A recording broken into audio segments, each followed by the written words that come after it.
Because I done marbling only 2-3 times for pleasure with somebody else. So I have to say I never marbled really. So kind of really I got think into the question it. will come. Yeah, yeah.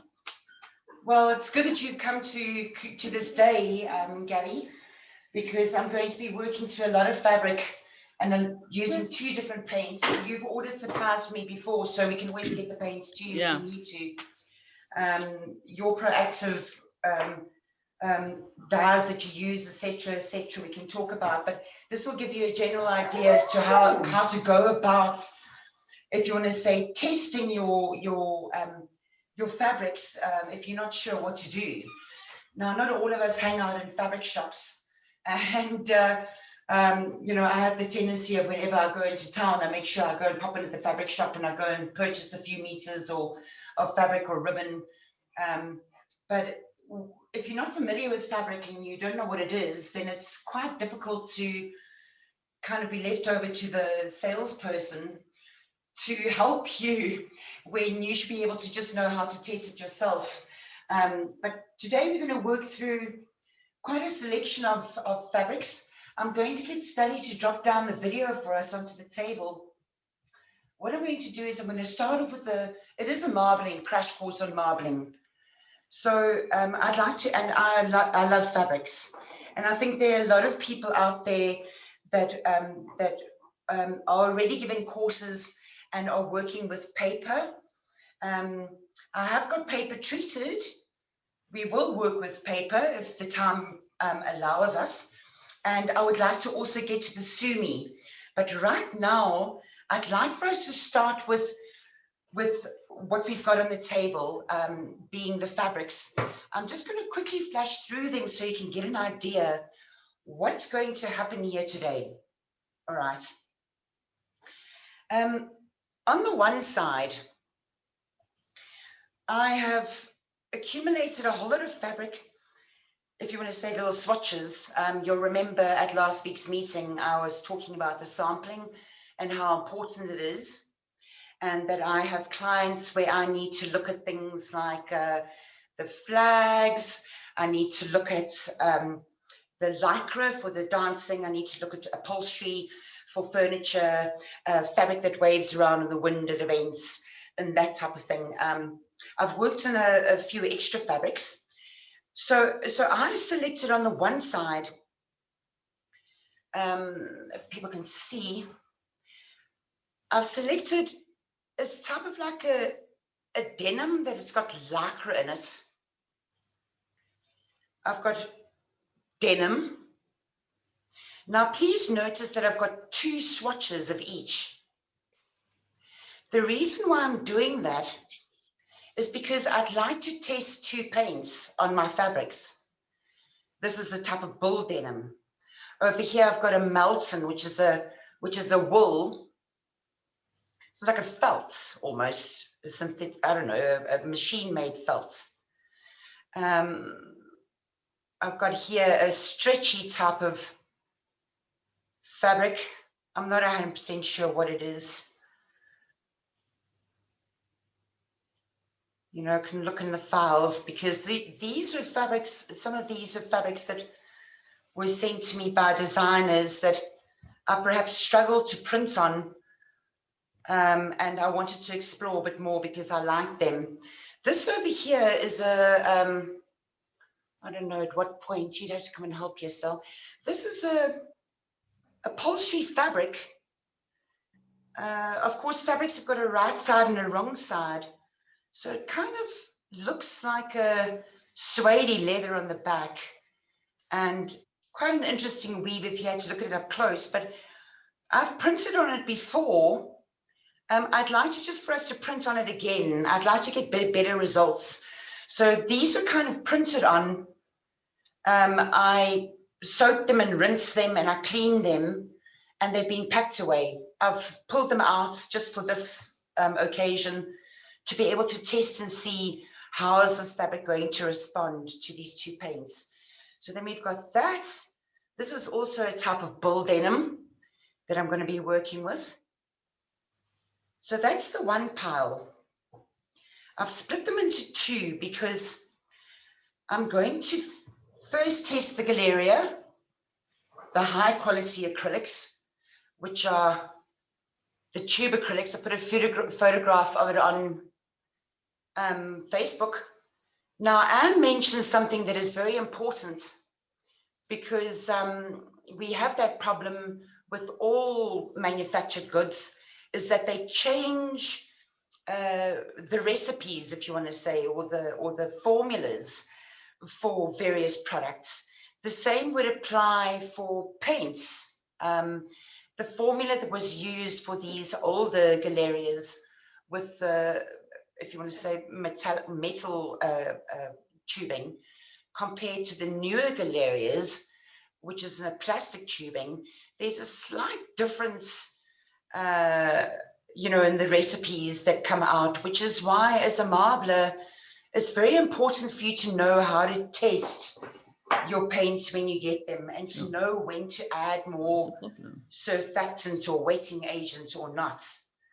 On these paints, it actually says flow formula acrylic.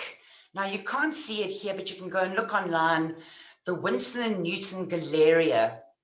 It's an acrylic paint. It's an artist paint. It's nice and thick. Then I've got Zelcryl. Now, the reason why I grabbed Zelcryl is because I don't seem to have a nice bright blue available in my Galeria. So I thought, well, I've got a really nice bright blue in my Zelcryl, you know, a cobalt. This is a cobalt blue hue. I'm going to grab the Zelcryl. I might have a conflict with the two brands if I use them together, but let's see how it goes if we can get them balanced out. So I've got this batch of paints that I'm using, and then I'm using a paint that I helped a local company formulate. It's called Bastion Paint. They're a special effects company. They deal in all sorts of glow in the dark and ultraviolet paints. Now, I contacted them probably about 4 years ago and asked them whether they'd be interested in running with a product on marbling, because I couldn't do the supplies and the production anymore. I couldn't handle both and split myself in half. So I helped Brian and them at Bastion to formulate these paints. It's very nice. It's got the marbling, and if you go and look online, I'll send you the links. It says marbling and pouring acrylics for marbling of paper and fabric and acrylic pouring on a variety of surfaces. Now, some of these are for marbling and acrylic pouring. Some of them are only for marbling. You'll see when you go onto the website, they're two different paints. Some of them work for the one, some of them work for the other. Now, the thing why I want to try this is because Bastion Paint yields a really spectacular results on fabric, especially on you know, synthetic fibers. If you want to show that still, don't show. Wonder where that t-shirting is now. That's really what I want to show. Anyway, Bastion takes really well on t-shirting, and it takes really well on kind of synthetic fibers. So it doesn't mind a bit of a stretch either. So I'd like to try it and see what happens on the Lycra with the Bastion paints. I might get a better result, which means in January, when I actually print onto the big pieces of Lycra, I'll know at that stage I'm definitely rather going to use the Bastion or I'll use the Winston & Newton. So right now I've got the, that's cool, Bob. I've got the two paints, and I've split all these swatches into two. So these are the finer fabrics. These are more, you'll see if I flip it over, I don't know if the light, we've tried to play with light here. This is a type of a satin. This is a crepey type of fabric. And, you know, so we can keep going through there. Again is Lycra. I've got some more t-shirting and some voiles. I've got to look at costing as well, because not all the dance schools and dance shops or the people out there that do whatever performing arts they do, whether it be flags or whatever, don't always have thousands of rands in their pockets. You know, I mean, parents don't want to spend a lot of money on that type of thing. So we're trying to keep the cost down by using and tapping into synthetic fibers and fabrics that are a bit cheaper than your linens and your silk or your wool. You know, it's pretty pricey. So, and then down the bottom here, I've got a complete pillowcase that we're going to get around to if we do. And I've got some prints that we've already done printing on. There's eco printing on the one where you can't see from there, maybe that. There's marbling on this. We might put patterns over them. So that's the fabric. I've got a sheer pile and a kind of a coarse pile or a thicker pile, if you want to say. And I'm going to show you which paints work better. We're going to get through whatever we can. All right. Yeah, I think if you can move this, let's do this. Yeah, so what I've done with this fabric, just to tell everybody, while we're busy with the fabrics, is that these are fabrics. Oh, and there's this little, I don't know if anybody can see that. It's a little wire with stocking because I want to mess around with some stocking for wings. So with this fabric, what I've done is I pre-washed it last night. I put up a photograph. What I use is, here's this one. Is I use, in South Africa, it's called Sunlight. You have to hold it up. Oh, it's all the wrong way around. Anyway, it's Sunlight soap. It's what everybody uses to do their hand washing. Okay. That's what I would normally use. It's not hard on the hands. It's more of a natural soap. It froths up beautifully. So you can build the froth up to be able to wash your fabric. You know, a lot of people take their fabric and they throw it into the washing machine. Yes, that's all fair and well. I also throw my fabric into the washing machine if I'm doing a scoring. I sometimes leave the fabric in the washing machine and I let it soak for a few hours in a very little bit of washing powder. You know, and I'll let it soak in that hot water, and then I'll up the washing powder as soon as it's finished its soaking, and I'll give it a good wash on a gentle cycle and put it through a rinse. When it comes out of that machine, once I've rinsed it and it's spun, I take that fabric, if it's big fabric, I'll take it and I'll put it into another bucket of cold water. You can take this, Bobby. I put it into another bucket of cold water and I give it another rinse to make sure that everything is out of that fabric. You know, the reason why we wash the fabric in the first place is because you've got a lot of problems with manufacturing finishes, with chemicals when they do, for instance, cotton planting, and to prevent the rolls of fabric from, you know, being eaten by moths and all sorts of nunus on the way through on the ships. They treat the fabrics with all of these chemicals to prevent them from being eaten, etc., etc. So you need to make sure that that fabric is properly washed and rinsed. The fabric, for instance, that I got this week was a type of wool fabric that I got, a merino. We call it in South Africa merino. Is a type of sheep, and a very sheer or very tightly woven fabric. But this wool had a lot of oil in it, you know. I could feel it was kind of waxy, so I had to put it through a good soak in the bath.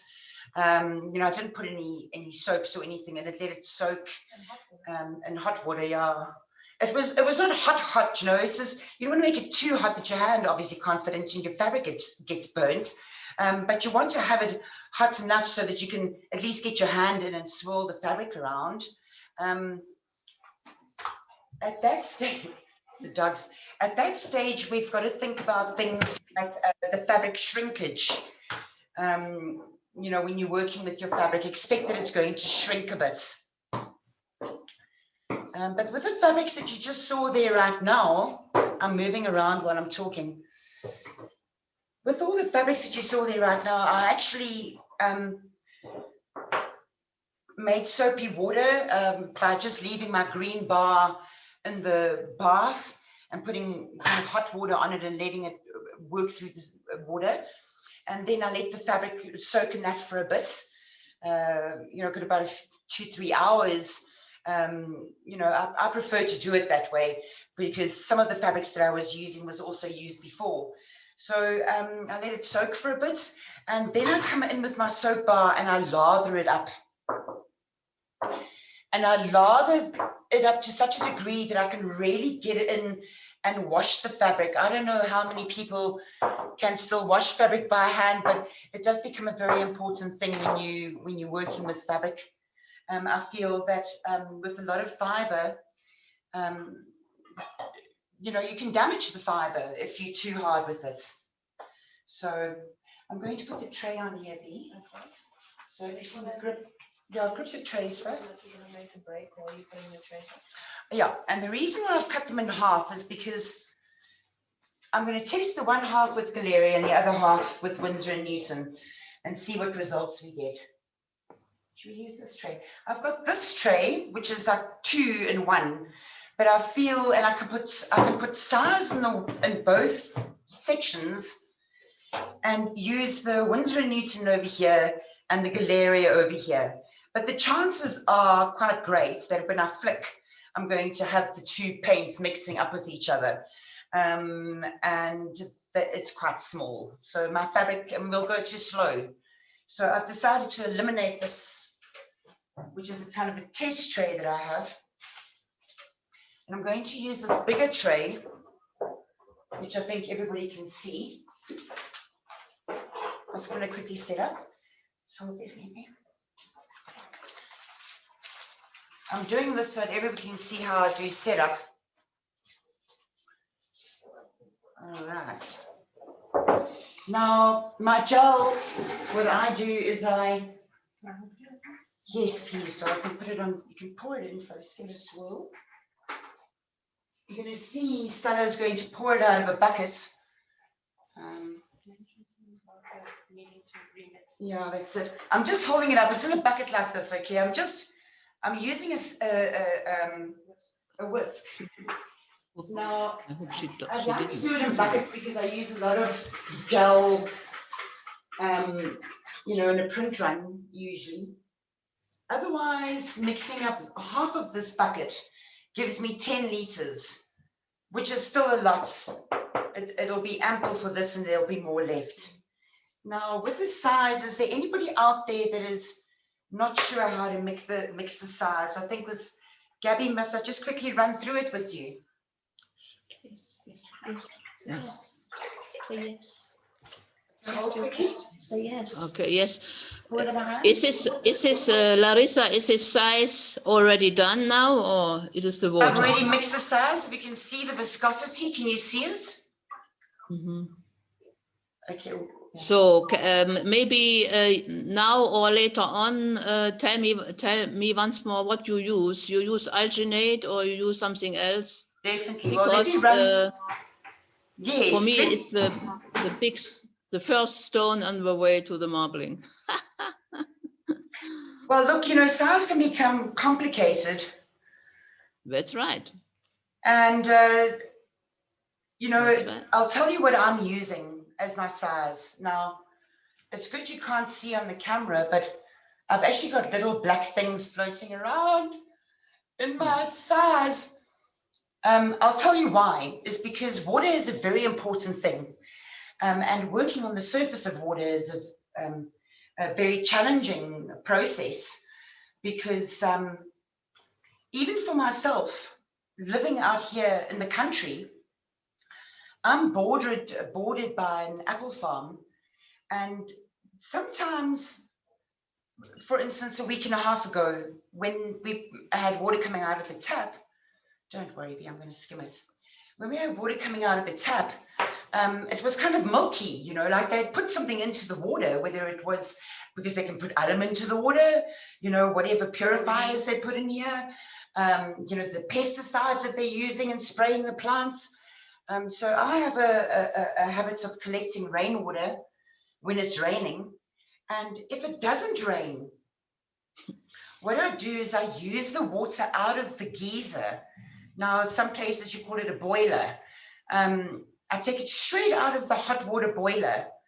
And that seems to have boiled out most of the metals or whatever toxic they might have, well, not toxic, I pray not, but whatever metals or hard body that might be in the water has pretty much boiled through for quite a few hours before it comes out of the tap. So I use my boiler water. If I have a real big problem with the fact that my water might be hard, because that's what we need to look for. As water marblers or water artists, we have to take note, is the water hard or is the water soft? What is hard water? Correct. So I'm just going to tell everybody that's not sure, how do you check? I just want to ask Stella to help me with something. Could I ask you, B, to take these paints and just give them a bit of a swirl for me? Let's first go for the Winsor & Newton. So these small ones. Let's just get a bit more. We didn't really have to make the tray so full. You could have, it's not a problem. You could have had your size, you know, like 2.5 centimeters. What is that, about an inch and a bit? I'd say 2 inches to be safe. Yeah. You know, you would want to put it in. Ours is quite deep. I'm probably looking at about 5 centimeters. That's fine because I won't need to top up. Every time I lift off a print, some of the gel will go with it. But just to get back to the water. Excuse me. Yes. Yeah. Can you please show me the viscosity of the size? I want to see how fast it's running. Okay.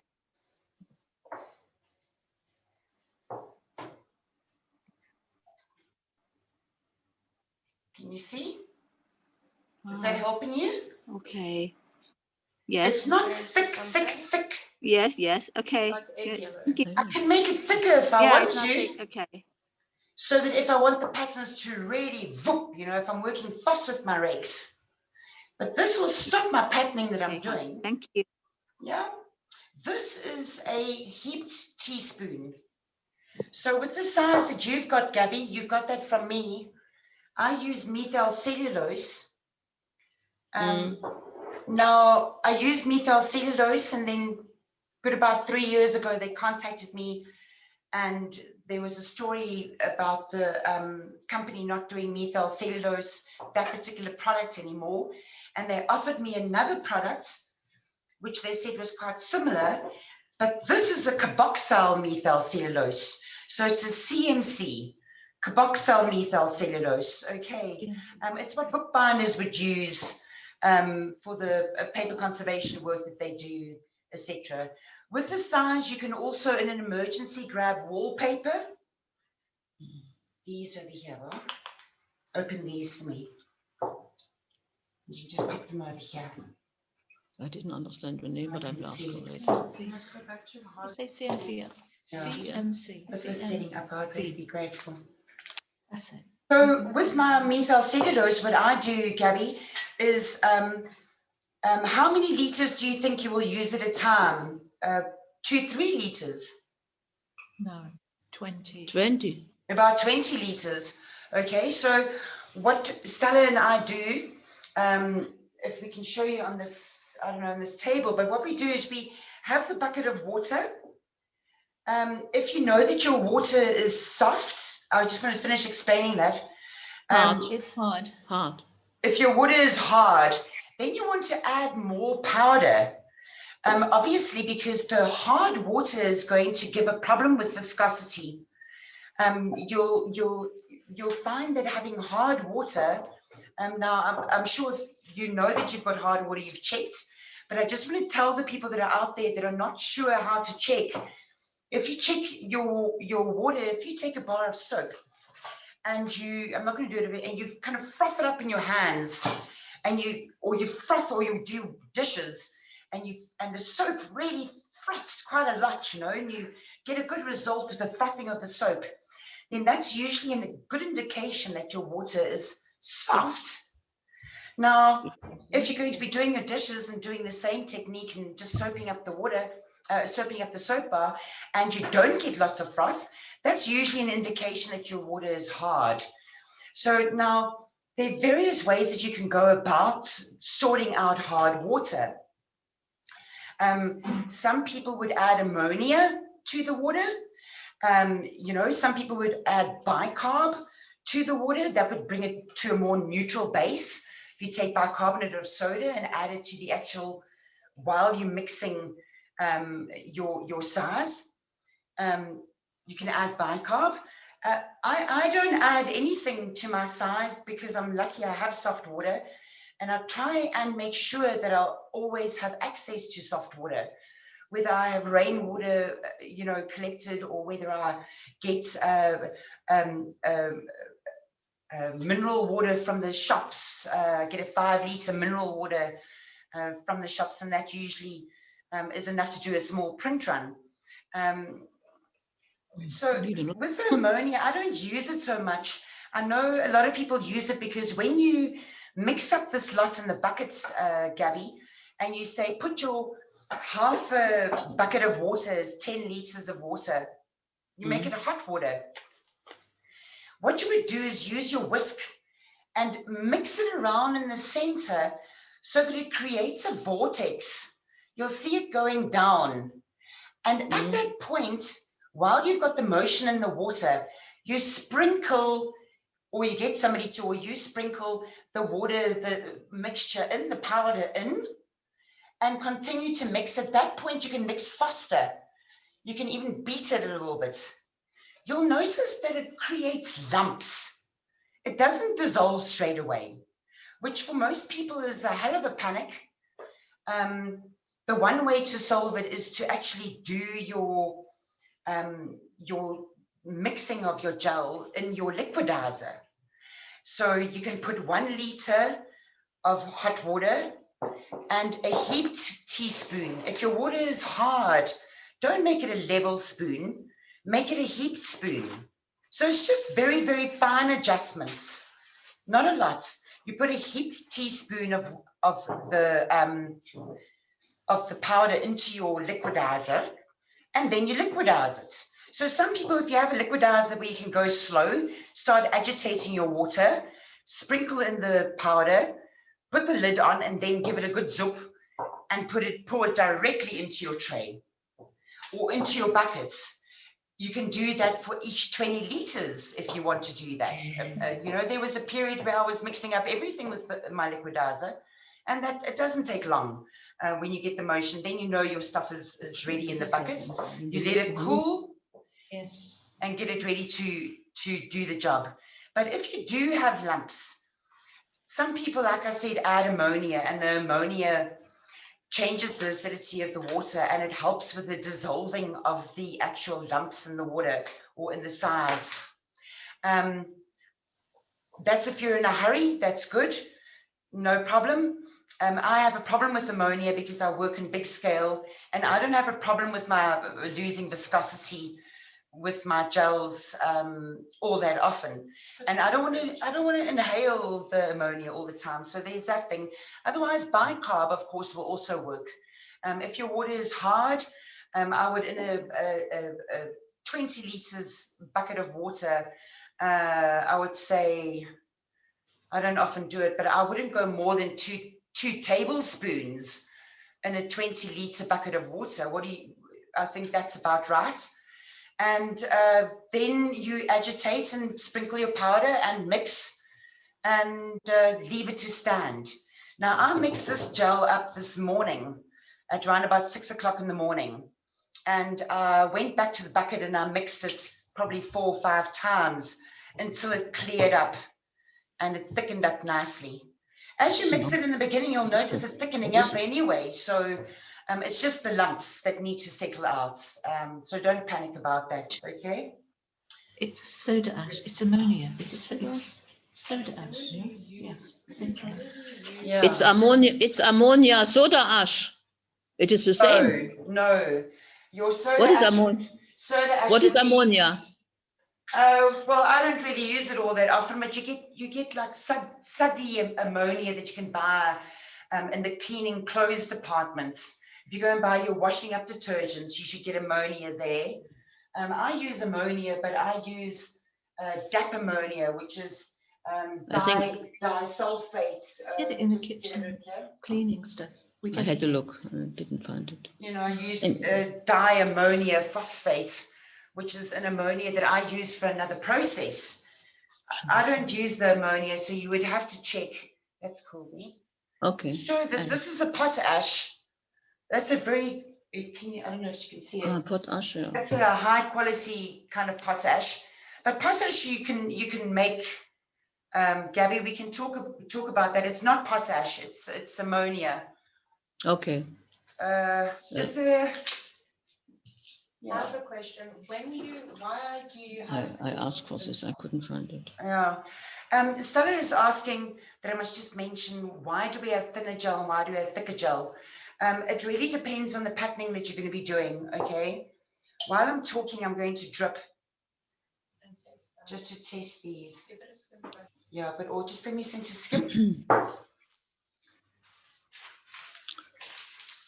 Before we go on to this, can you maybe answer a question, Larissa? The methyl cellulose, how long I can keep it? I have something left from 3 years ago, what you sent me. Yes. Can I still use it or not? Yeah, you can definitely still use it. If it did get what would the English word be?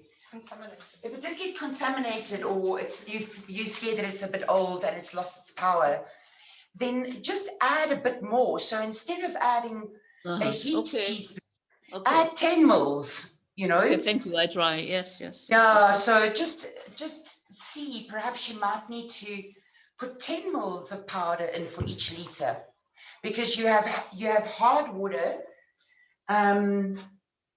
And you also have the problem that it's old. So yeah.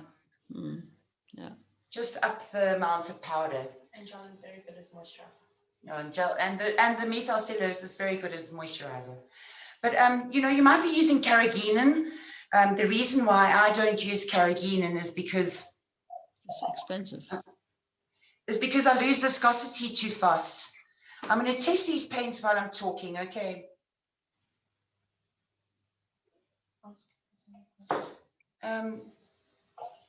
So with the carrageenan, you would probably find you'd also do around about 5 mils.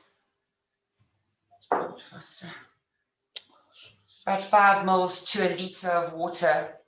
Now you can see I can already tell that my blue might need some help.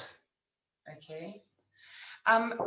What I did with the paints, I told you what I did with the gel. Everybody is clear about that because I put that into the tray.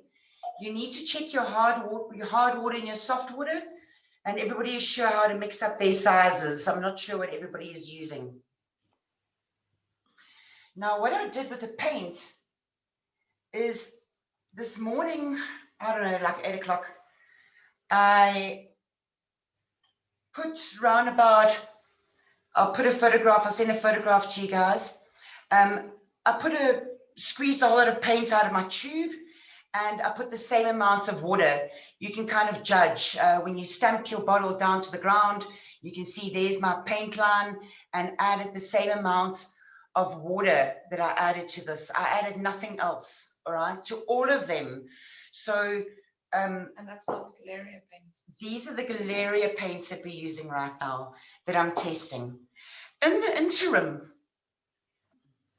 after I diluted it 50-50 and I've left it to stand, some of the paints have thickened up. You can see that they're still spreading, but they're taking some time. I might want to speed this blue up. This blue is this brand. Remember? Okay, I'm mentioning it just so that you all know. That's why I'm setting it aside on this side of my tray, because it's a different brand. At the moment, they're working very nicely together, the Galerias and the Zelcryl. This is back to the Galeria. See, now that's going right through. This, hear that, if I, it's very thick.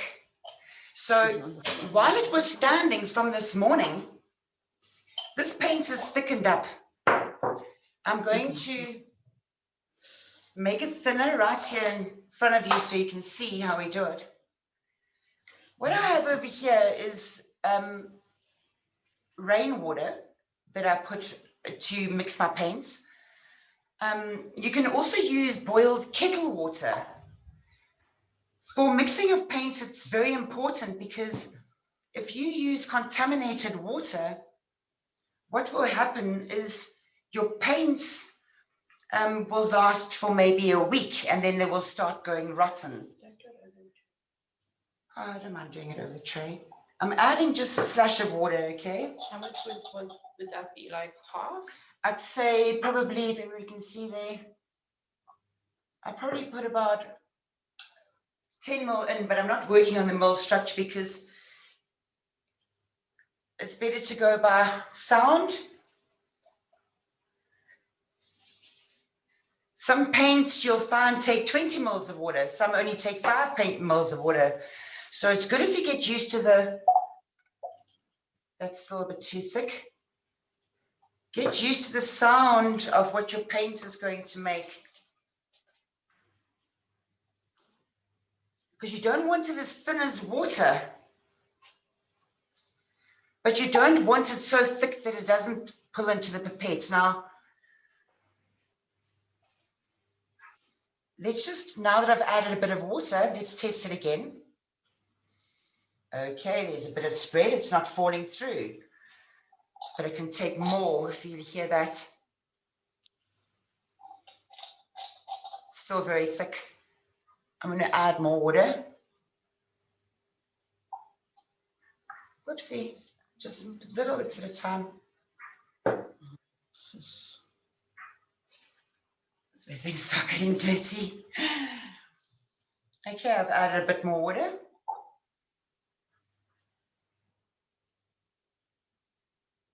Okay, I haven't added any wetting agents or oxgals. Nothing. That's good. I'm just going on what we've got here, and I want to see which paints do I need to thicken up, or not thicken up, water down, or which paints do I want to add surfactant to. Now the yellow. Which are the particular paints that normally have to have a lot more water added to them?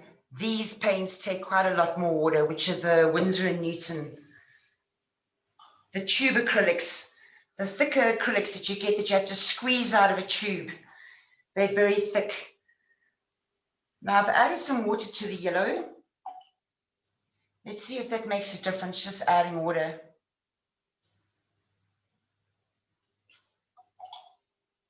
Very little. I might want to put a drop of surfactants in that. We'll have a look in a minute. Now I'm going back to the alizarin red. There again it's hanging. I'm going to test this paint again. Going to the burgundy. Let's see what happens with that. You can see it takes a bit of time to spread, so let's just give it a bit of a gap there.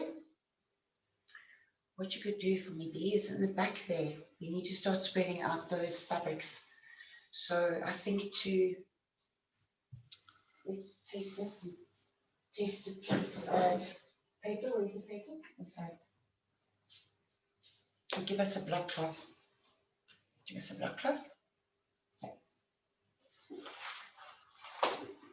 Okay. Now,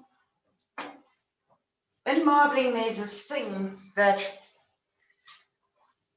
when you drip colors, I don't trust anything until maybe the second go or the third go, because you'll notice that with marbling, before I start adjusting anything and adding surfactants, I want to first warm up my tray. Everything that you see here is so fresh. So we just need to give it some time to warm up. Now, if you make pancakes, you'll know that when you're making pancakes, it's usually only on the third one, round about there, that you're going to start getting successful pancakes. And your pan is going to be at just the right temperature. So the same thing applies for marbling. We're going to do that. I'm just going to do 2 quick drips to warm up the tray, and then I'm going to do adjustments if we need. Right now, I'm going to work in the tray. Can you see there? Yes. So, can you see? I want to test the viscosity of my gel. So, okay, that's looking good. My blue is still spreading. It's good to wait for your colors to stop spreading. Let's see. We do something a bit more vigorously. Okay, that's good. I would like to build a bit more color though, so let's do a little. Okay, now, sorry, Stella, where's the other cards? Stella and I use block cloths. If I don't really want to put this onto something of value, then I put it onto a block cloth. But I'm thinking this is quite nice to just quickly do some paper. So just hold on.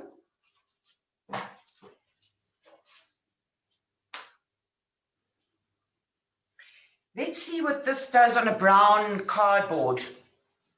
Okay. Now it's a hard board, so you can bend it a bit, but you must make sure you don't catch a bubble. Okay, it can be most annoying. Let me take it over there and roll it down gently. If I want to get the backside printed, I can just let it go through. Okay, that's how our colors changed on the brown. Okay, just with people who are asking if we can print on different colors. And I think the rest, you can just put that down for us right here, B. You have to stay close. I'm going to take the rest with the block cloth because we're a bit short for time. Now, block cloth is just layers. Just take it off. Okay, how we would lay down the fabric. A block cloth I use in studio instead of using piles and piles of newspaper. I've got fabric that, you know, we print layers and layers and layers over. Okay. Thank you. Okay, you can just hold that so they can see how that's in. Yeah, Stella's going to rinse and then bring it back for us. Okay, hold it over here, just over the thing, just while I get ready to skim. Okay, let's just change of color. Now, skimming is an important thing. I've got a wooden bit that I don't have here now that I would normally use. Is down in the studio. I'm thinking to get it, but I would use newspaper strips. Now you can make them even thinner. The objective of using this is that you're wanting to remove any bubbles or any remaining paint that is on the tray. Remember that you're working on the surface, so that's where you want it clean, okay? So skimming is pretty straightforward. I would put it towards me and kind of slightly drop it as I'm going. And then I've got my bucket under the table that I'm chucking it into. Okay, that's one warm up. Let's test it now.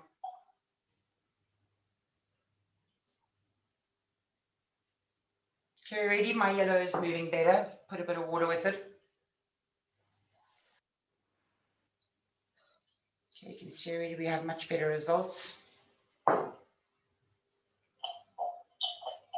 This sounds quite thick to me. Can you hear? I've really got to force it out of the pipette, so I'm just going to add a slash. Sorry, I work on guesstimates because each paint is different. You've just got to add very little and shake and test. Add a little bit more, shake and test. Okay, I might add a bit more water. It takes all the water. This is interesting. I can feel the paint in my hand, you see. Unfortunately, I can't. See, at this stage, I can shake it because there's no surfactant in it. Type of paint you As soon as I add surfactant to it, it makes bubbles and froths. So I add my water first, before I add any oxgall or surfactants or anything of a sort, to see whether I really need to. There, I've added some water. Already, I've got a better result. Okay, I might even add another little bit of water, but let's see how we go. The blue, very light blue, I diluted just now. Okay, I've got a spread. Still quite thick and spreading slowly.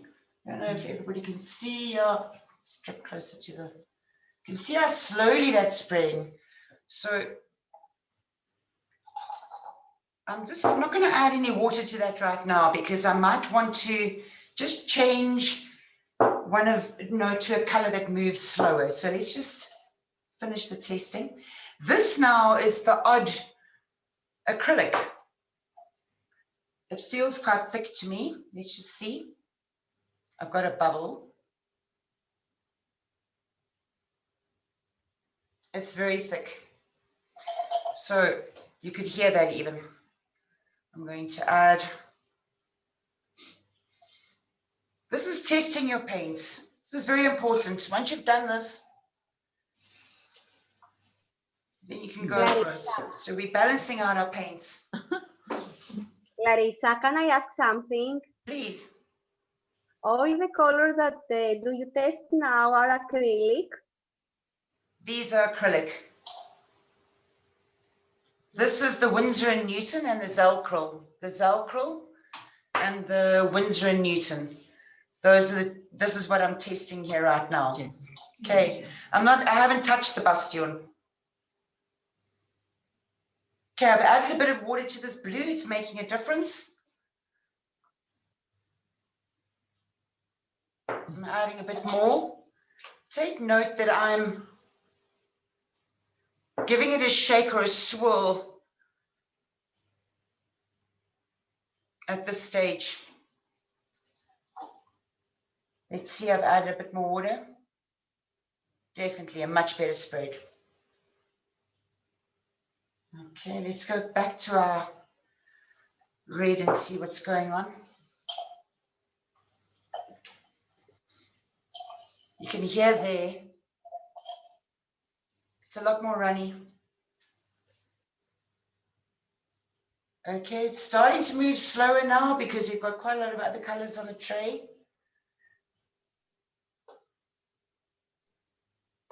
Add a bit more. I don't want to add more water to that.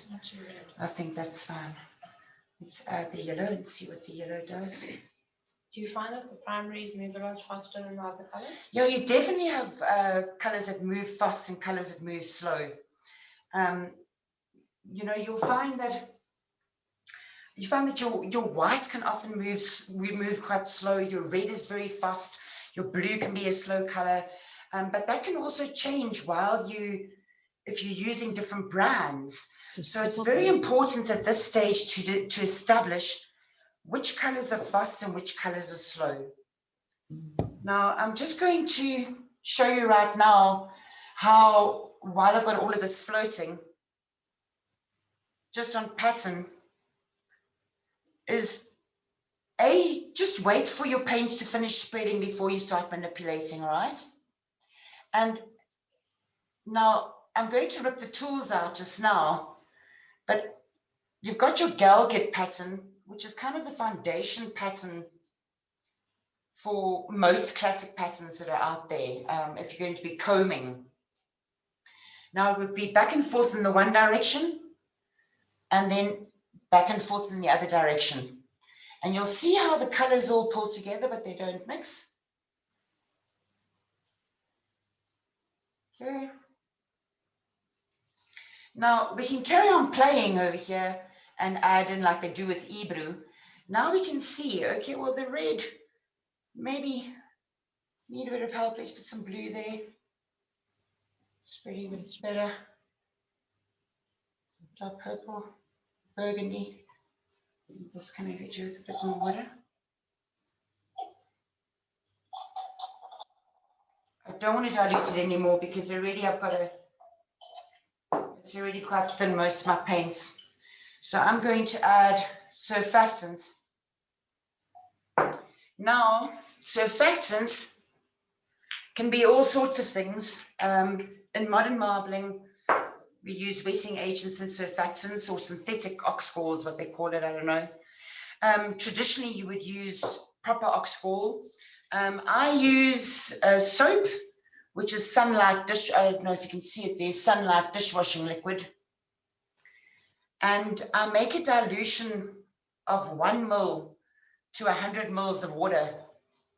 Now, that I've got mixed up and I've got ready on the side, because this adds as my surfactant. I don't take it clean out of this bottle because you can see it's extremely concentrated.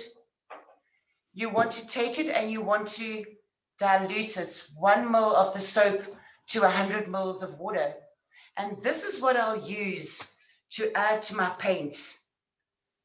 All right, I'm going to just grab a where's a pipette? Washing up liquid. Yes. Yeah, I done it as well. Oh, anyhow. So I've got a pipette. I'm going to add Synthetic stuff. Yeah. what have we tested? There's the burgundy, the pink, the red, this blue we haven't tested. Let's see that. I don't know if can Fermentation before you can screen. start. Okay, they do spread a bit slower. The chroma is good on these paints. So I'm going to put, if people can see, I'm putting, say 1, 2, 3, 4 drops. My red I feel can do with a lot more help, and it's already quite runny. I don't want to keep adding water. I want to speed it up now and break the surface tension. So I'm going to add 1, 2, 3, 4. Oh, there was 5. The yellow. 1, 2, 3, 4, 5, 6, 7, 8, 9, 10. Because I want the yellow to move quite a lot faster. This blue, If you haven't done too much, I can probably do with also around about 4. So you can see that I'm adding very minuscule amounts of my. You can always add, you can't take out. Yeah, you can always add more if you need, but you can't take it out of the paint once it's in. I'm also adding 4 to that. So the only color that I've really added more to is the yellow. I'm popping my surfactant. Please keep it away from your size. You'll have quite an interesting reaction if you drop some of the soap onto your tray. Okay, let's test these again.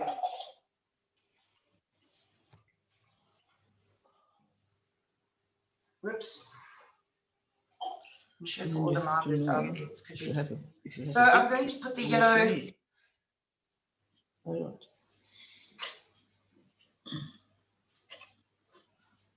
I'm going to put the red here and see if that's made a difference. Can you just check the wind? The wind by that window.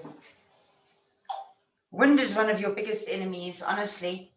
It can mess up your patterns, it can damage your fabrics, it can damage your... Wind is your greatest enemy. Wind is one of your greatest enemies. And direct sunlight. You're going to lose viscosity on your size. If You have enough from this. So you can work outside, but work under the trees. Don't work in direct sunlight. You'll lose viscosity. Your gel will go from being nice and thick to being super runny in a very short time. Okay, so I'm going to look. You can do all sorts of things here. You can do flowers. You know, I'm not going to get into the whole patterning of things, but I am going to just lift this off because I'm wanting to now start printing. Okay, I think I'm quite happy. We grab another block cloth. I use block cloths because I don't feel to waste, you know, to waste paint. And this way I keep it on my fabric, and at some stage I make something out of it. And when you use a stylus, you stick it all the way. Okay. Stylus, it's up to you. I think most of the marvelers that are here know how to use their styluses. Okay, that's laying down the fabric, which I'm showing you how to lay it down. If you were only one person and you don't have somebody to help you lay down, just It was a funny word. I don't know what. you see, so this is a block cloth. When I finish rinsing it, I'll show you. It actually starting to look like something now. You can't really see. Such a shame with this video.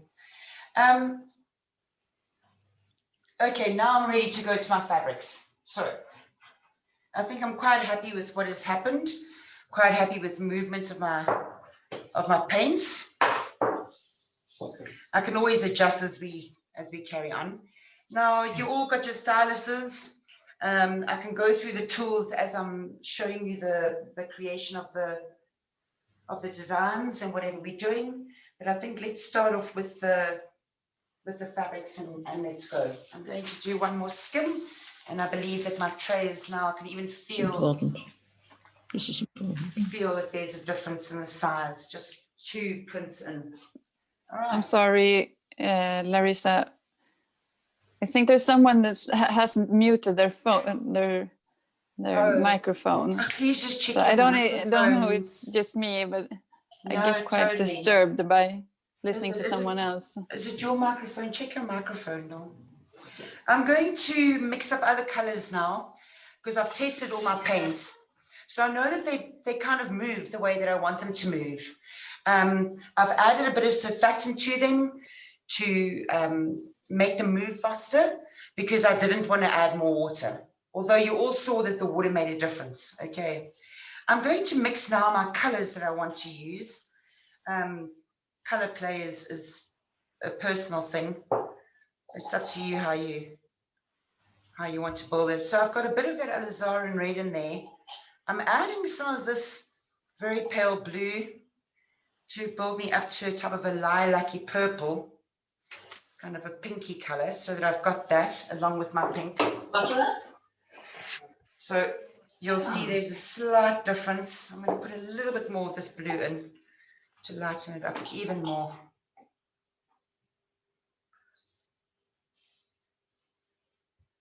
Notice I'm just swirling it around, okay? You don't want to be shaking things because you end up with bubbles and then you've got to go away and wait for everything to settle.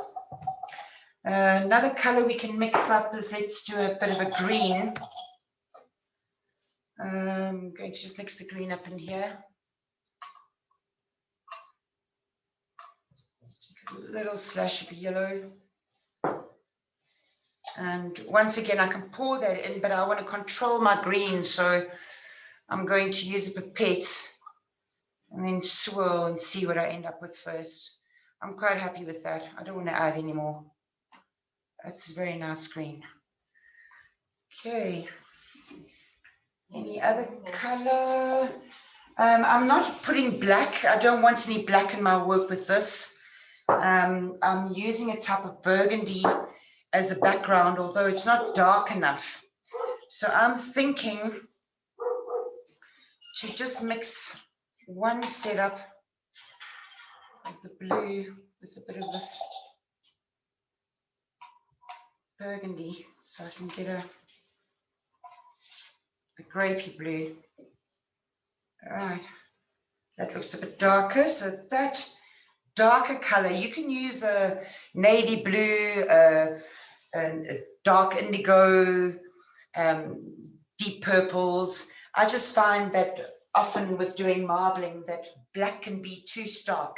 Unless you've got black in somewhere else in your design, try and eliminate it. Unless you're going to do black and white or black and red and orange and you have to use black, okay? So I'm going to use this. Thanks, Stella. You just pop these back.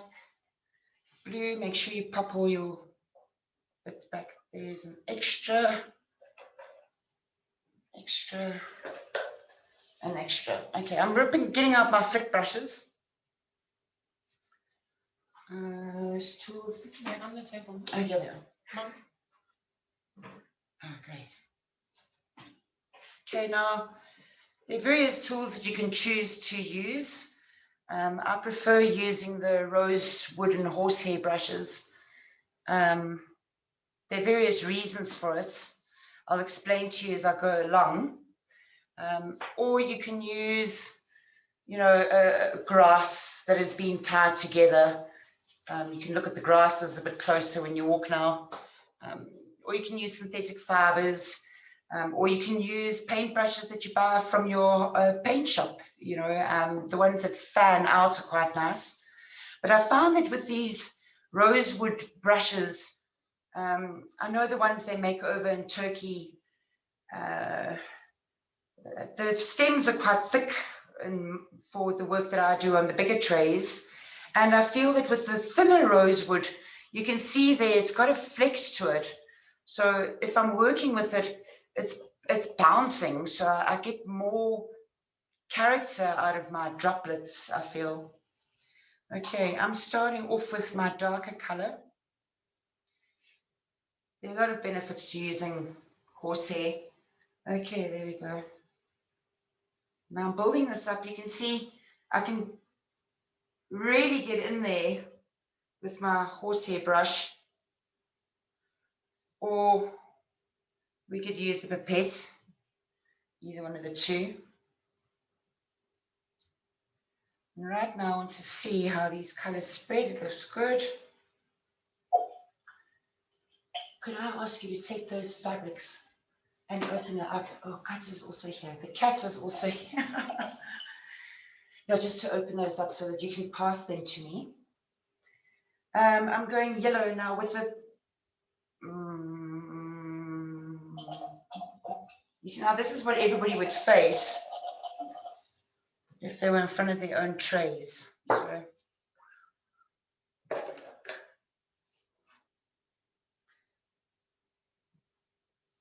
I want to add another drop of this surfactant, but no, I don't have that. Pipette. Just give me a second.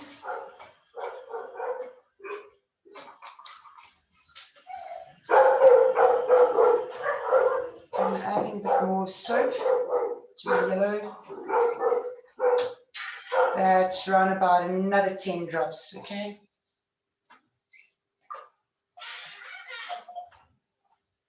And you can use your paint brushes. It's going to give it a good mix. Let's see if that's made a difference. Very slight. I'm taking this off because that conflicting blue I expect is causing my problem because it's a different brand and now my yellow won't move. So let's just sort this out quickly. I'm sure all that are out there get it. Oh, sorry, you have to just give me a... Can you give a bigger piece of newspaper for us? This is why I prefer skimming using my blood cloths. Okay, we're not going to freak out about what's happening over there. Most people go, oh, I've got colour in my size. I think that's fine now. I'm sorry. I think you want more. Yeah, so I'm going to start off with my... No, I think it's fine. I'm starting with my yellow now. Okay, there, right. Because that blue was hampering it, okay? So I need to just take note. My pink. We've got good spread.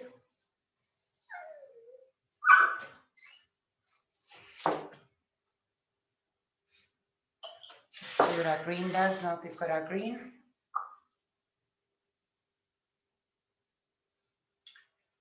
Get those fabrics ready for us. So I just need one. If you can open them up for us. Oh, I see. You'll need to move for me because I'll need to get in there and grab some. Okay, I'm going to go to the blue. Let's see what is happening with this. That I applied right at the start just now, remember? I'm now applying it later on because it seemed to prevent my yellow from moving. I could see that. So I'm just making sure.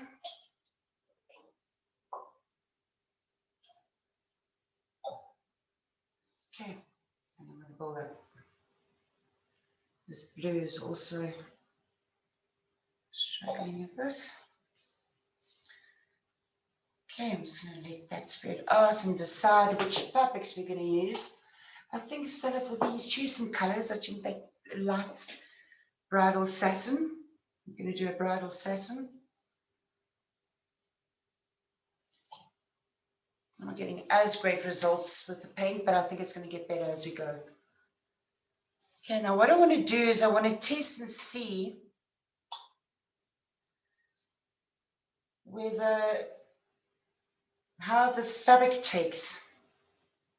I'm doing the Galeria first. Okay, I think that's great. I'm going to need to make a clear solution too. Great. So let's use one of the rakes. Now we've pulled some rakes together. I'll go through the whole rakes with you. I've got smaller ones and all sorts, but this is a very quick way to make a rake. Is you can go to a print shop, or you can see that can come in and out. Okay, so if you cut it into strips, you can just get hair curler pins. Now I use this if I just very quickly want to pull something together. So let's do a non-parallel. I can use, where's that other rake? Anyway, let's do that quickly. It's gone in the wrong direction now. And let's do, I'm not going to put it that way. What I would like to do is just wrap it up a bit. Okay, because I'm doing that because I'm thinking of my wings and I'm thinking of my stationery. I'm just going to pull this down one more. Okay, let's see what that fabric does. Let's fit it on properly. So now you've got a right side and a wrong side to fabric. You know, it's difficult for me to explain, but when you look on the self edge of fabrics, I'll explain it to you just now. But let's see what goes straight on your side, because I want to lay down quite a few. So there's the first one. Let's grab another one. Another one now. This is the type of crepe. I'm popping that down. No, different type, please. You can also get a floors with fabric, you know, if you can sometimes get bubbles if it's not a very porous fabric. This is a type of bridal satin. I think that's fine, Wee. Let's do a little piece of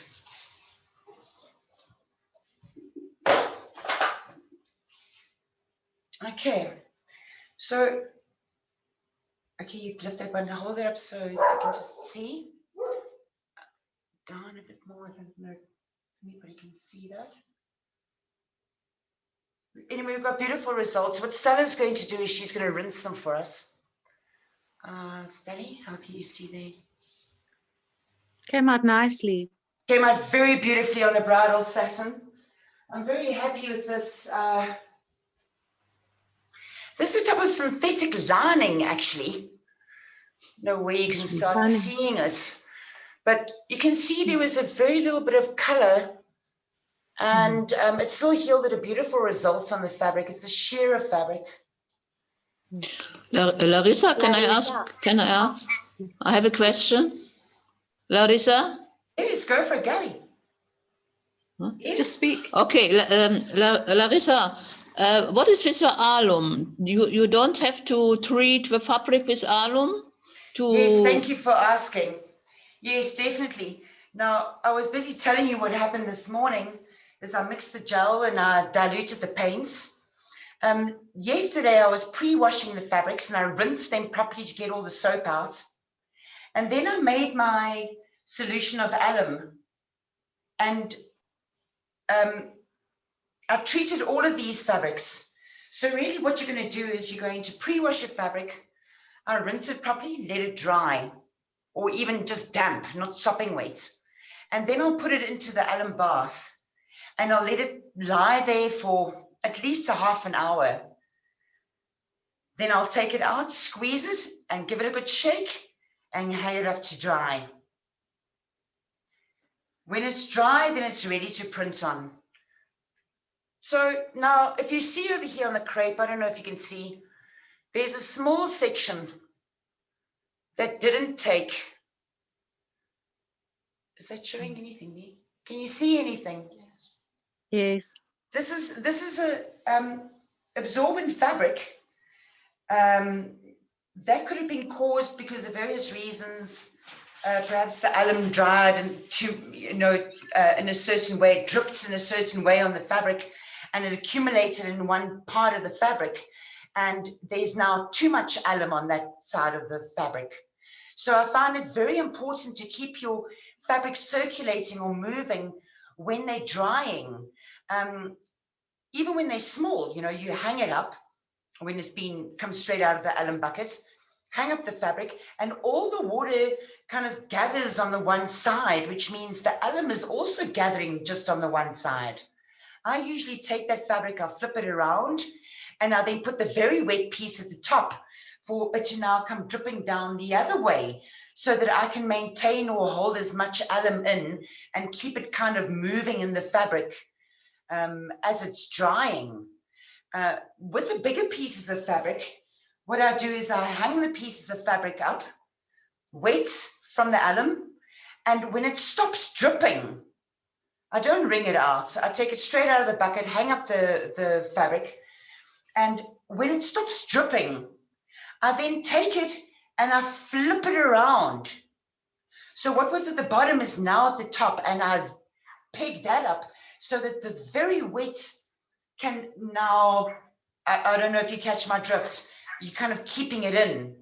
Of course, with the alum treatment, you don't want to do it in wind because wind can scoop the alum out of your fabric.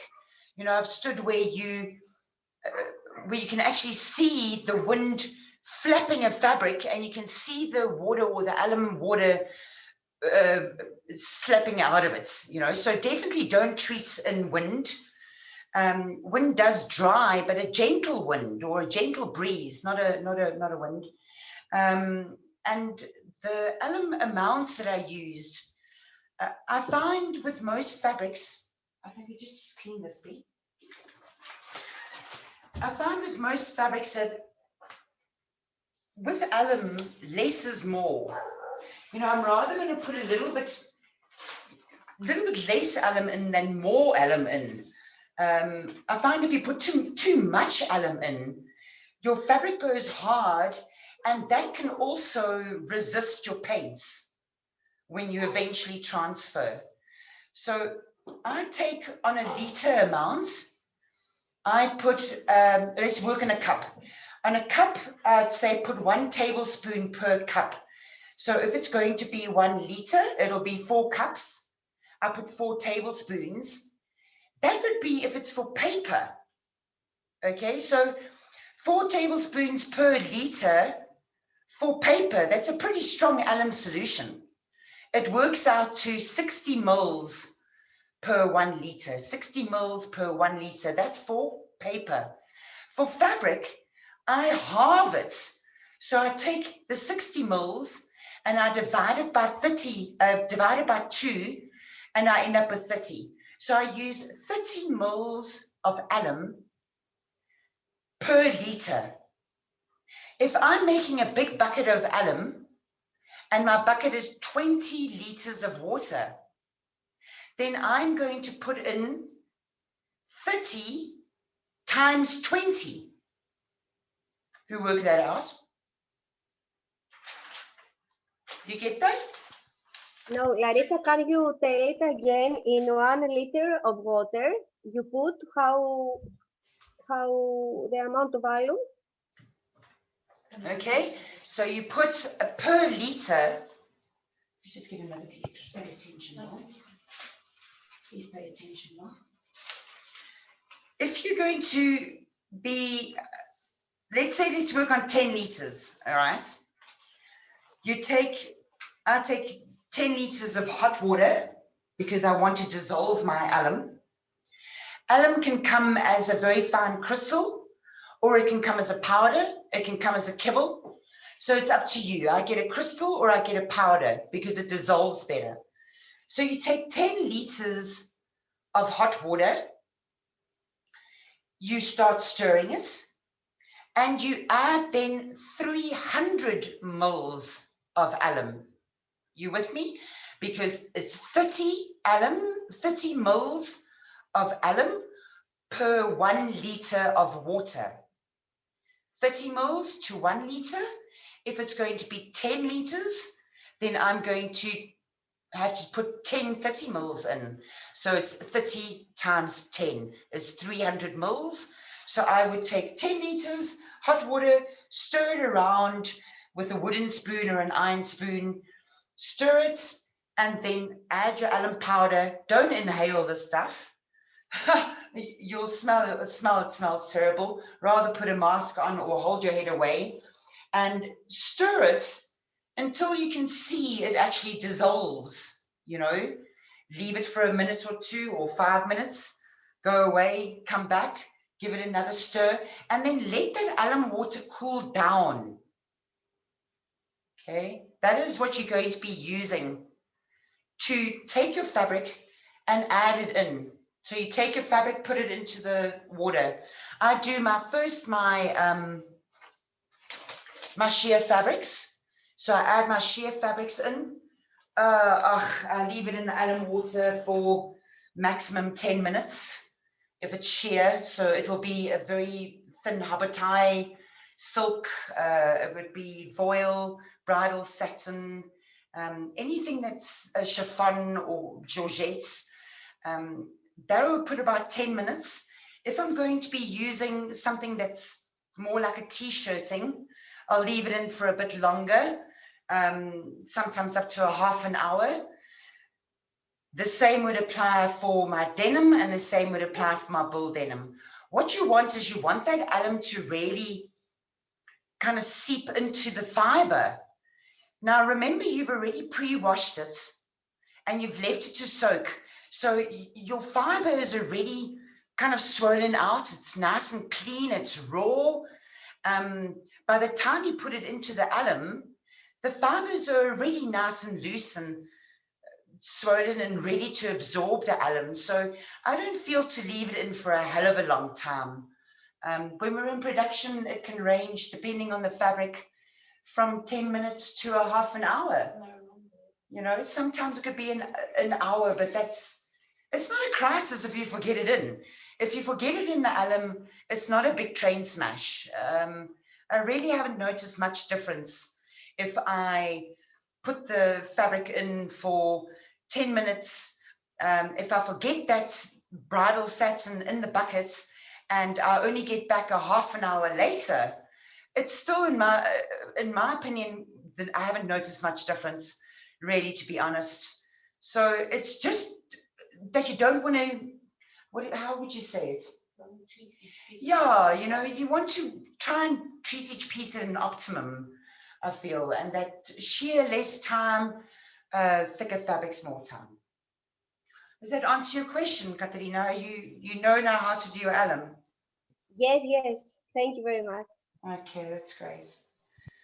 Larissa, can I ask you, just when you say alum, which kind of alum do you mean? Okay, I think write this one down. Now, you can buy alum. Sure. Yeah, but when you work with natural dye and cotton. Oh, sorry, usually... aluminium sulfate. Yeah. Aluminium okay, sulfate. Because you can use potassium aluminium, isn't it? Yeah. Potassium sulfate. I'm using aluminium sulfate. Acetate. Okay. No, not Thank you. acetate, aluminium sulfate is what I'm using. But I think that you could, for marbling, if you're experimenting with other mordants, you could find that if you're going to be using a different mordant, you might have success. I wouldn't eliminate it. I would do an experiment to see. I haven't used much of the. I use salt for mordant. You use salt as a mordant. Yes, well that makes sense. Yes. You know, your alum is a salt, a type of salt. So you say you just use straight salt, coarse salt. Coarse salt. And you say it's working fine. You see, you can really get very technical about it, but I feel that the arts, there's a lot of it goes by feel, you know. I mean, the weather has a lot of, you all know as marblers, how the weather can mess you around. I'm not successful with alum. It's always make me headache. Yeah, I know, it can really drive you crazy. I mean, I haven't, to be honest, I haven't done any marbling for good about 2 years at this scale. So I'm in a position where I'm having very bad weather and I haven't done it in a while. But this is what would happen if anybody ends up in front of a tray.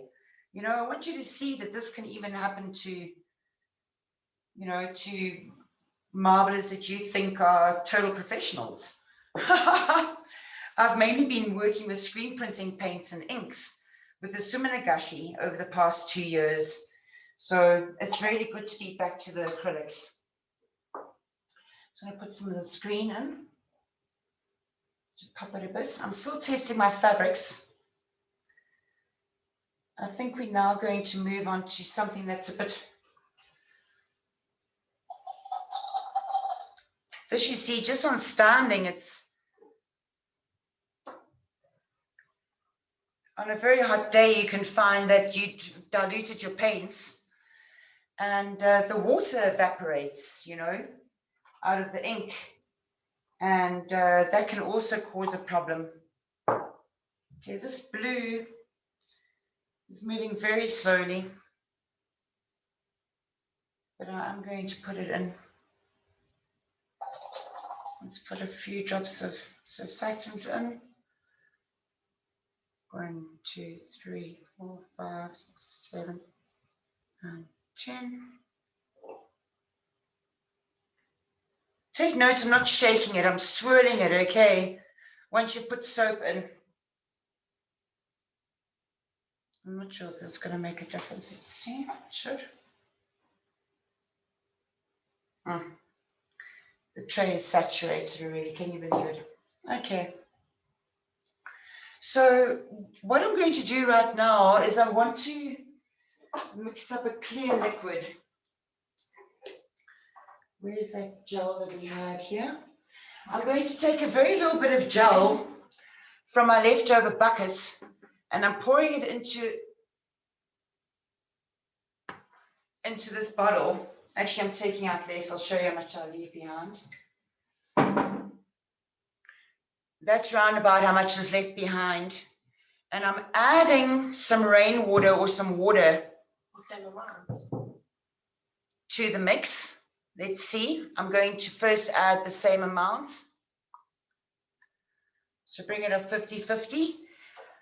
And I'm going to add a bit of soap water to this. I'm going to put a full 1 ml in.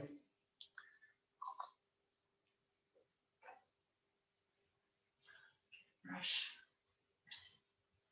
And I'm mixing this together. What I'm doing is I'm creating a clear liquid.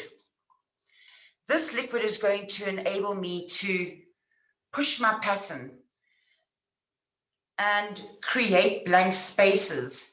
Now, if I just do that, it creates blank spaces, but I want it a little bit stronger. So I'm going to add in another mil. That's a full pipette. And I'm going to test it again. And already it's faster. Okay, now there's a reason why I created that, because my colors are not intensifying.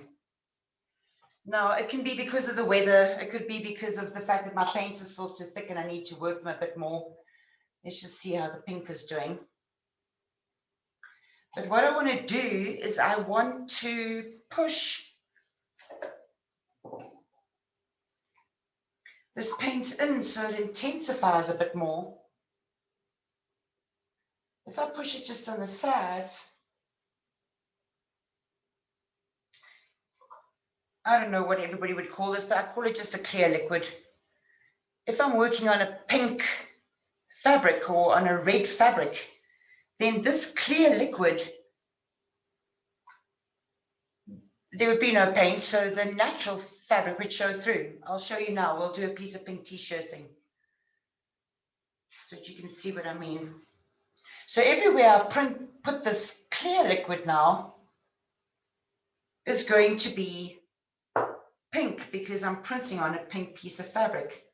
Now I'm just going to put little blobs of it here and there, just so we can open it up. Can you see that the colors are intensifying? And I'm going to put it onto this t-shirting. I'm going to leave it just like that. We can manipulate it, but we're going to put it on just like so. Now notice that it's absorbing a bit slower. This is because of the fabric, it being t-shirting. It takes a little while. Now I've got a little trick which I'll share with you to just speed it up a bit as I use a spray bottle. And let's just see if it's...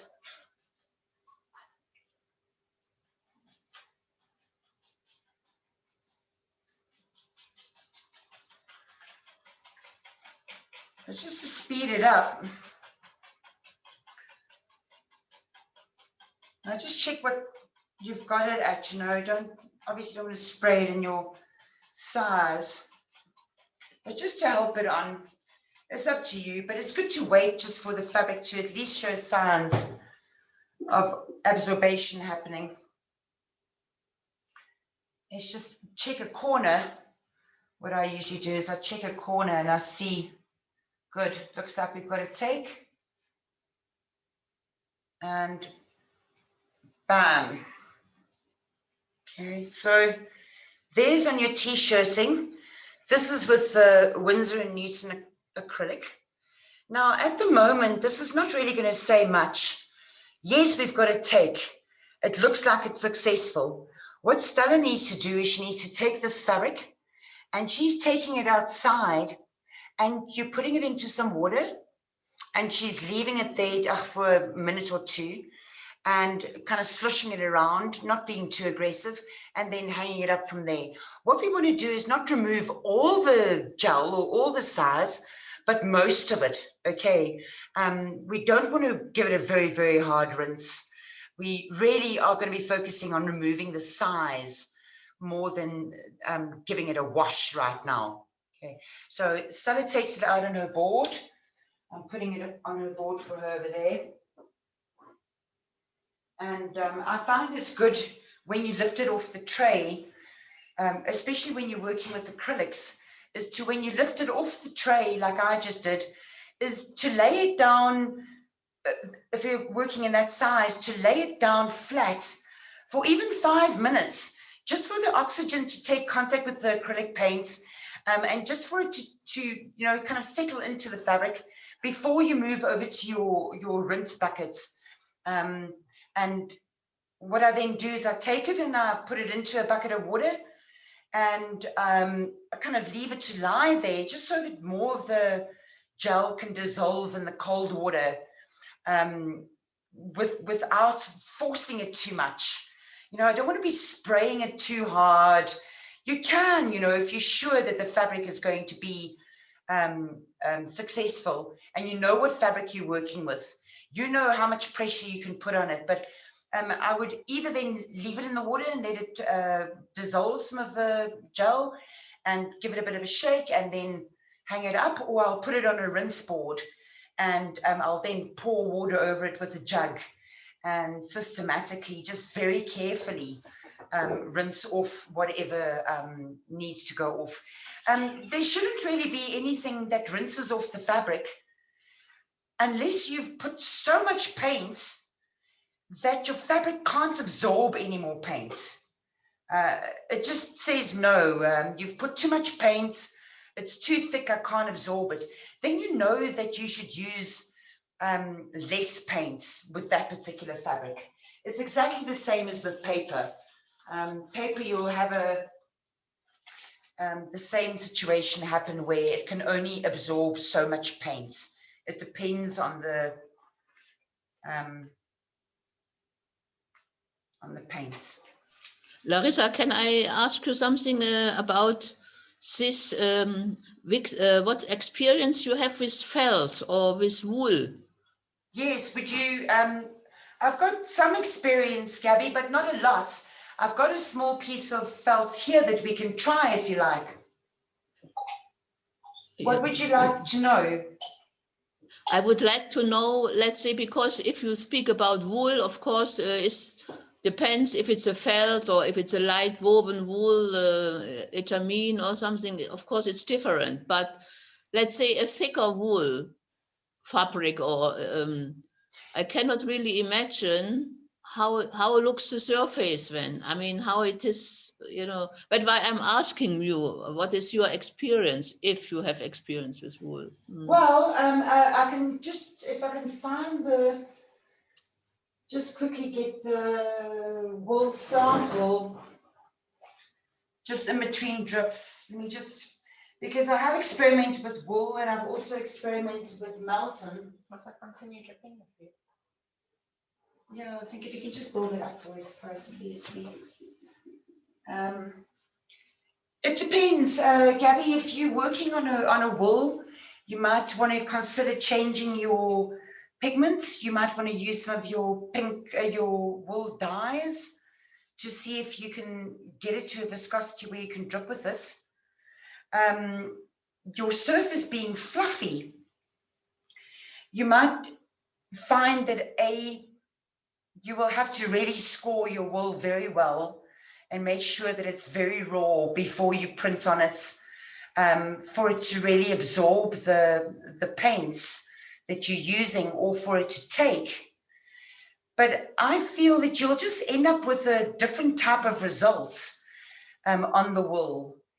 What you want to try and prevent is that if you're using acrylic paints, that the acrylic paint sits on the wool almost like a crust, and it cracks, you know, with the movement of the wool.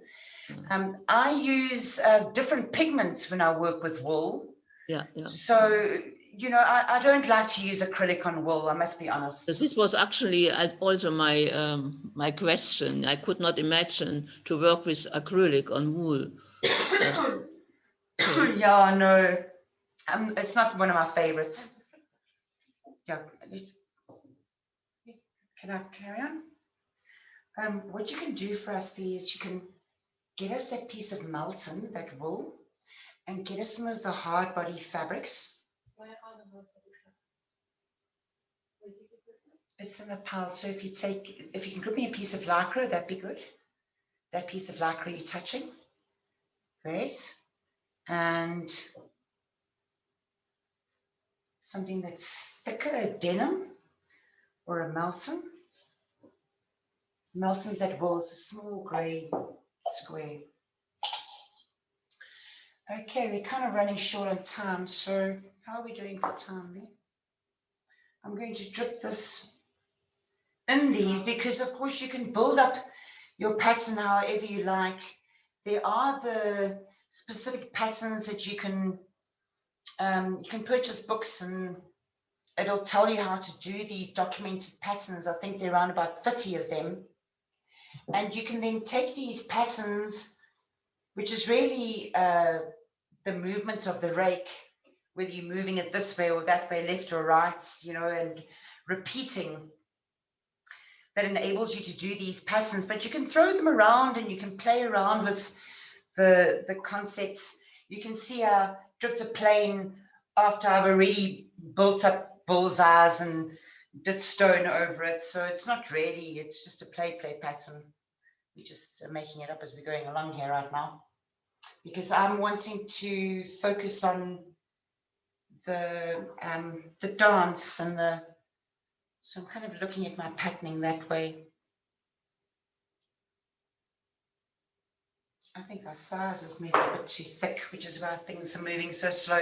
If things are moving so slow, it could be because your size is too thick, you know. You can always add a bit of water when all the paint is off, add a bit of water and just let it sit for, I don't know, 2 hours, 3 hours.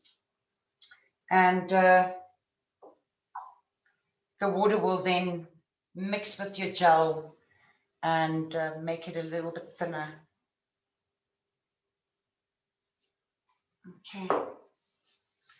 Okay, the Melton, now you can see, is kind of a woolly fabric, because of course you have to take the surface into consideration as well. If it's too fluffy, then the paint will also not stick. So because of the fluff, what you can do is you can iron the Melton beforehand. Just press it, put a cloth over it and press it. Don't put the iron directly on it. I never iron anything when it's been treated with alum, because the alum, the heat can actually damage the properties of the alum. So put a cloth in between, okay? Don't iron directly on the alum. So I'm doing that. Now, if you know self edges, you'll know where to look to see whether it's the right side or the wrong side of the fabric. I don't know how to explain it. If you can imagine a roller going through, and a roller with spikes, and it goes clunk, clunk, clunk, clunk. It would clunk through here first on the right side, and then in the back it would have a bit of a mountain. So it's a valley and a mountain on the self edge. So I go on the valley side of the self edge, and that's usually my right side. Okay, now I'm going to leave the Melton. I'm just kind of squeezing it like you would do with paper, because it takes a bit to absorb. I don't want to be moving it around. I'm taking another odd fabric, which is one that's got a kind of riffs on it, little bubbles on it. Now, we could have a problem with that too, because of the valleys and the mountains. So let's see what happens if I put this down.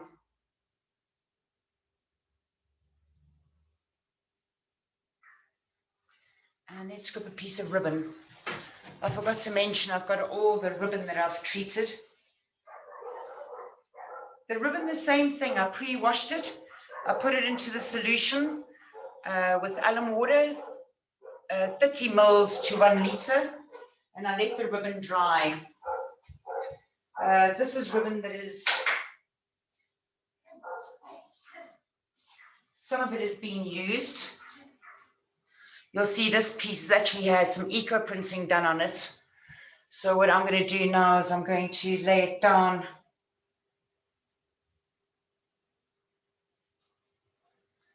onto my size.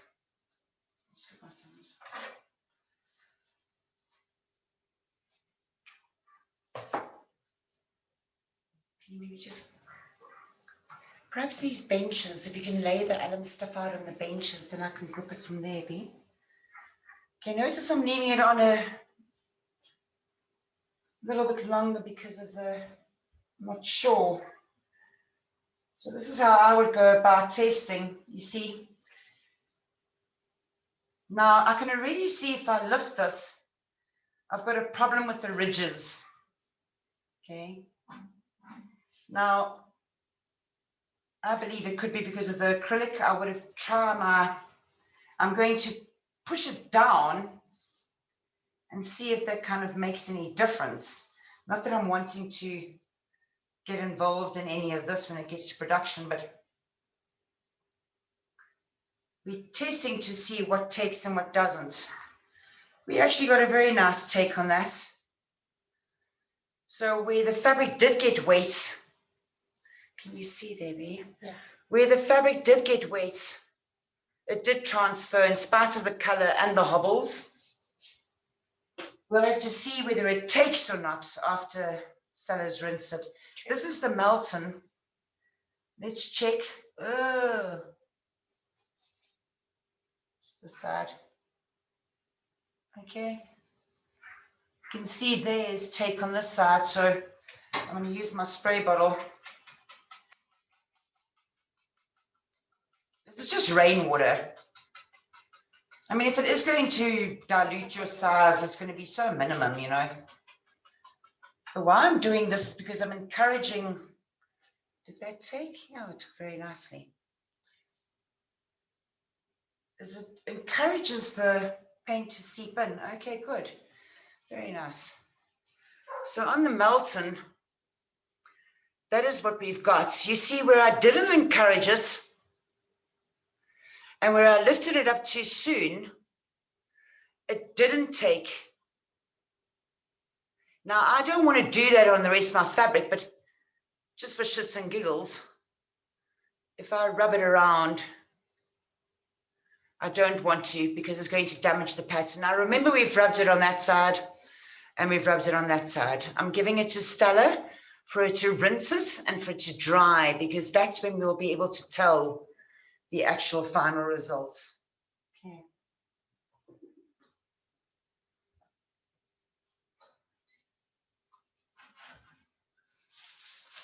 I'm going to switch to the Bastion paints. Oh, hold on, let me do one more with that lycra. So I don't have everything in front of me. Okay. Larissa, Yo. I want to know what is the reason that you don't swipe the fabric with the border of the tray. You know, I really don't. I don't like swiping my stuff on the side of the tray. There are many reasons. I feel that it's a specialist Ebru type of style. You know, when you do Ebru, everything is kept very clean. You'll notice you've got a cloth in your hand that you clean your tool with. The same thing would apply if you're going to be cleaning your tray this way. But, you know, I just feel that if you're working with acrylic, you stand a chance of damaging your prints with gouaches and acrylics because your work is lying on the surface of the fabric. It doesn't penetrate the fabric. It's lying just on top. So I feel that you can, but don't feel it a good thing to do. Some people take the fabric and gather it and squeeze it out, you know, or let it run off. You can do that. That's not a problem.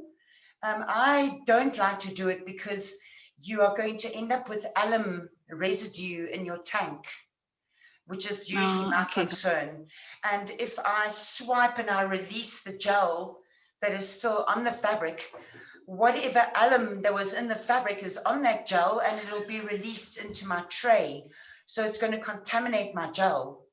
So what happens, especially when you're working with bigger fabrics, is that, you know, there's quite a lot of release of alum into the size if you're going to squeeze it out or let it run into the tray. And what the alum does is it makes lumps in your size. You can try it. Take a few granules or a teaspoon of alum and, you know, or a bit of alum water and pour it into a little bit of size and see what happens. It makes like gel, like jelly, you know, you can pick it up out of your tray and run it through. So that then ends up affecting your pattern on the surface because that gel drifts around in your size. So I would say probably, yeah. Okay. Thank you. That would be my main reason for not doing that. I can feel my size is still quite cold. Sorry, our weather is coming and going. I'm just heating it up a bit. In winter, so by the way, if you want to heat up your size, you can put it in a room with the heater. you know, a few hours beforehand. What I do is I actually take glass bottles or plastic bottles and I fill it with boiling hot water and I put it into my size like hot water bottles. You know, and the hot water in the bottles heats up my size. I do that especially with the big tray. You know, if we get there and it's winter, we can sometimes fill up to, I don't know, 40 liters of hot water bottles. I just put them in the size a few hours beforehand to bring everything up to a room temperature. It's very important your stuff remains at a room temperature. So I want to do some of that lycra. Okay, great. So it's quite a dark lycra. So I'm going to use some of these. Can you see all the bubbles? I'm just skimming it off. That's really the only purpose of me doing. We're going on 2 hours, 10 minutes. 2 hours, 10 minutes? You're kidding me, man. Are you all still there? Let's do the Bastion. Still here. No, do that. Do the. I'm going to have to work in another. I really don't think we'll go this fast. Let's do it a bit faster. I think the lycra piece. I'm just going faster because of the time. I didn't even realize we go so fast. So nice.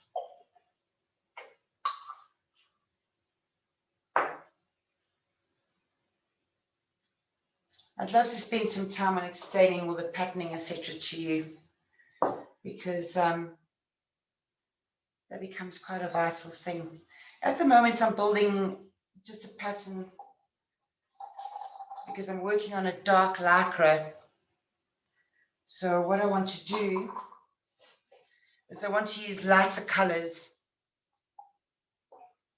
I've now added more surfactant to this blue because I need it to move a bit faster. So let's see, I put a whole mill in. Don't want to mess around. Okay, there we go. You see if you stop messing around. Okay, and then the clear. Now the lycra, we've got a thing because you got to work on the stretch of the fabric.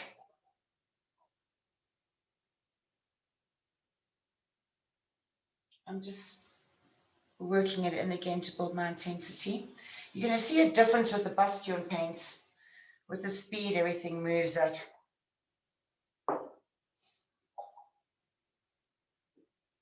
That's some yellow.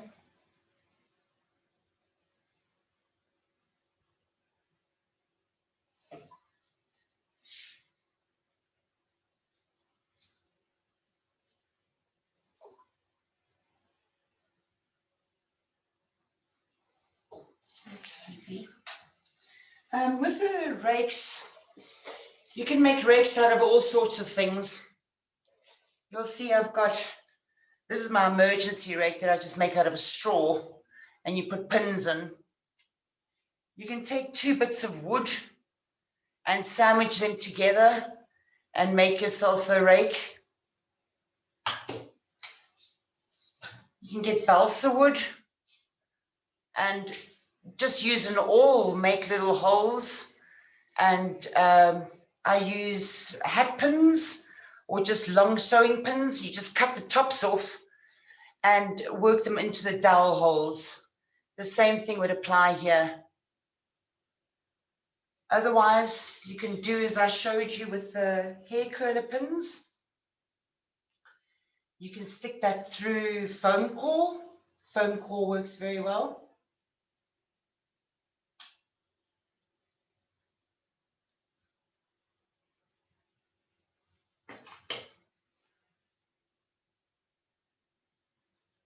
Okay, let's pop that onto that. Let's just make sure it's the right side. Now, lycra has also got a right side and a wrong side. I've left the self edge on so I can see which side is which. So I know that that is my right side. Just put it down.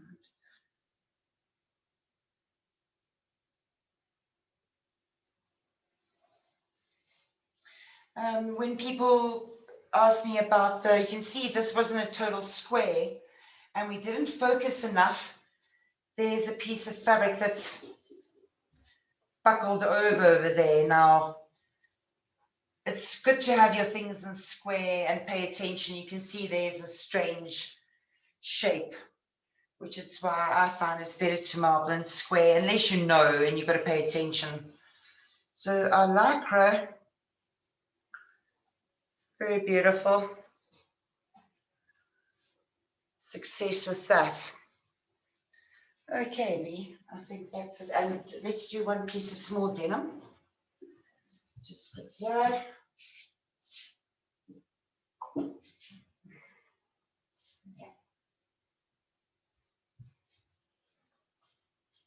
on. Yeah, thank you. Stella's just pushing that color in for me a bit because I'm wanting to test this fabric. So I want the colors to be more intense. I'll just do a last move.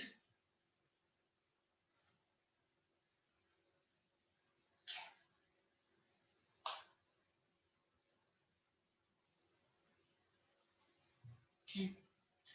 So that's it now. It could absorb as it touches, so let's just have a look and see. Okay, it looks relatively safe. Let me see this side.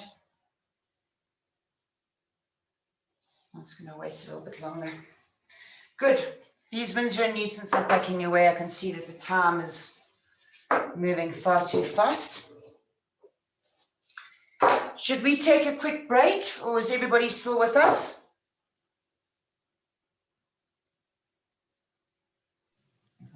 I think that might be a good idea. Yeah. Good. So on your denim, the Winsor & Newton also made a really good impression. So we'll see when it's rinsed and dried. Okay. You see where Stella is. I think let's just take 1 or 2 minutes, and I'm going to very quickly switch over to the Bastion paints, and I'm going to grip the same fabrics. I think we've covered round about the pre-treating processes, the mixing of the paints, how to speed them up, how to slow them down. So I'm going to ask Stella to just come and pause this video for us, B.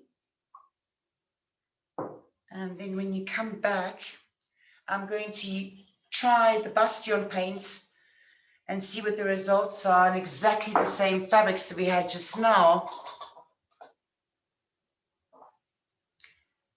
And see what the results are. I don't know where Stella is. Okay, I'm going to pause the recording. You pause the recording for us, Stella. And then we're going to just take a 5 minutes.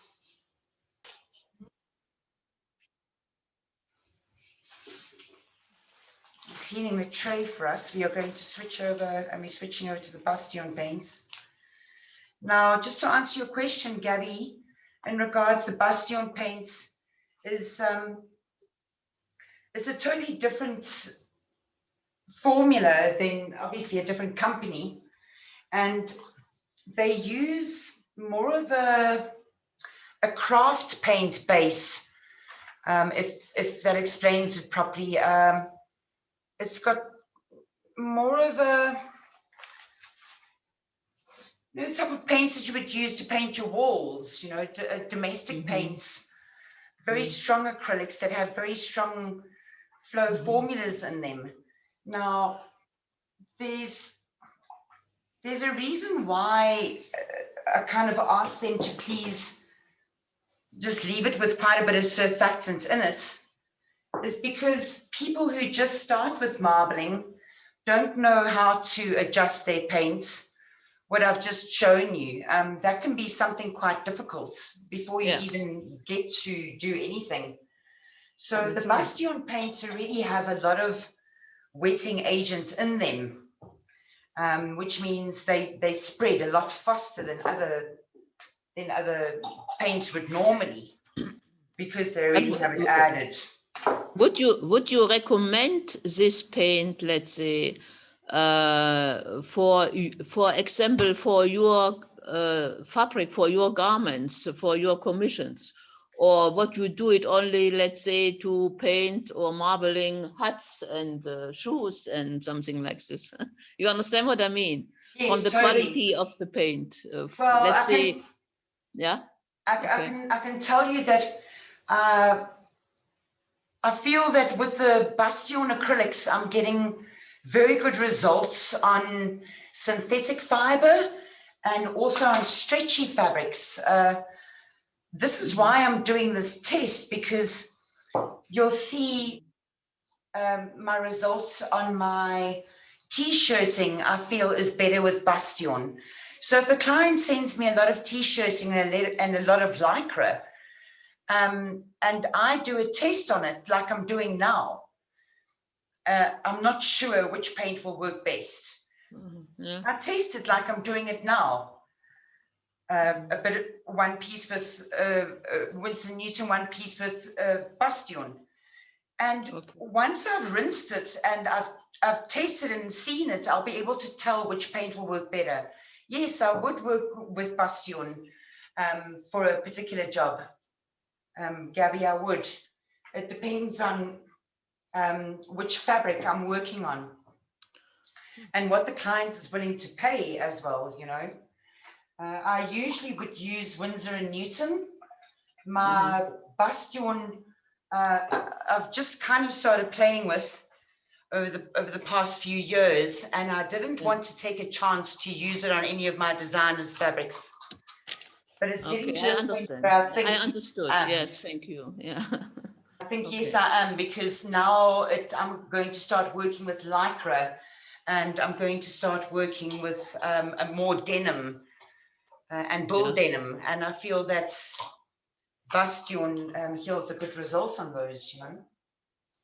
What I've done over here while you were gone is I made a lilac by adding some of my white paints, pure white paints, undiluted.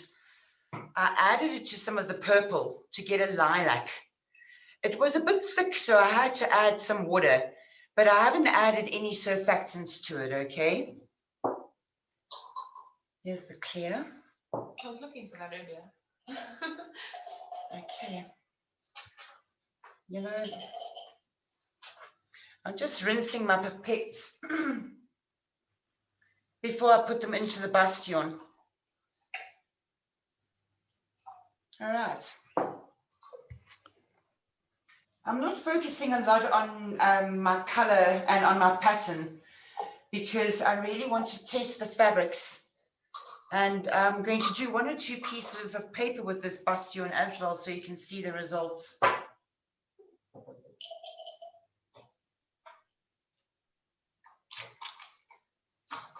Isn't that a great sound? The pit's being cleaned. Alrighty. That's clear. I think give the tray one more clean. Give the tray one more clean.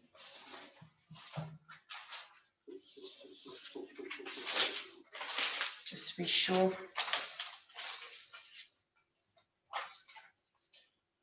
Get right into the corners. Make sure it's down. Put it slowly towards you, and as you're putting it towards you, let your newspaper down so that you can pick up everything off the... So now I can pull this over the side, but then I don't want that gunk to stay behind. Okay.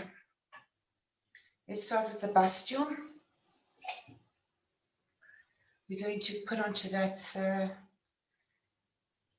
See, it's a lot more reactive than the Winsor & Newton. Let's do a bit of a...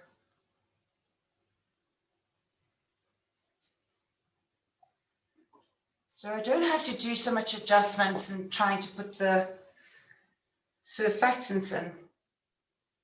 My red is moving very fast. Some marblers don't like to work with very fast paint, you know. It would depend on the intensity that you can build up. You need to know when you stop adding water and add surfactants, because you don't want your paint too runny. Now, Let's just do drops with the black.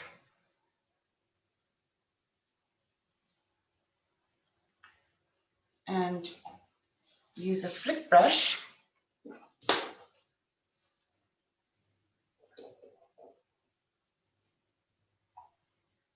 Just give it a bit of a layer.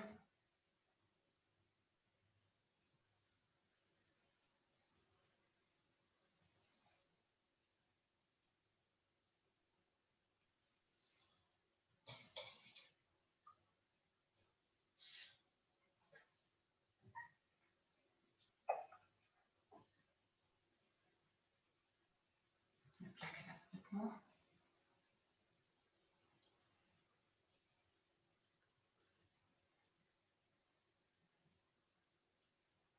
I can put my brushes in my bottles, but I don't have them tied with elastics and I'm scared they might tip over. A bit more red over here, a bit more yellow.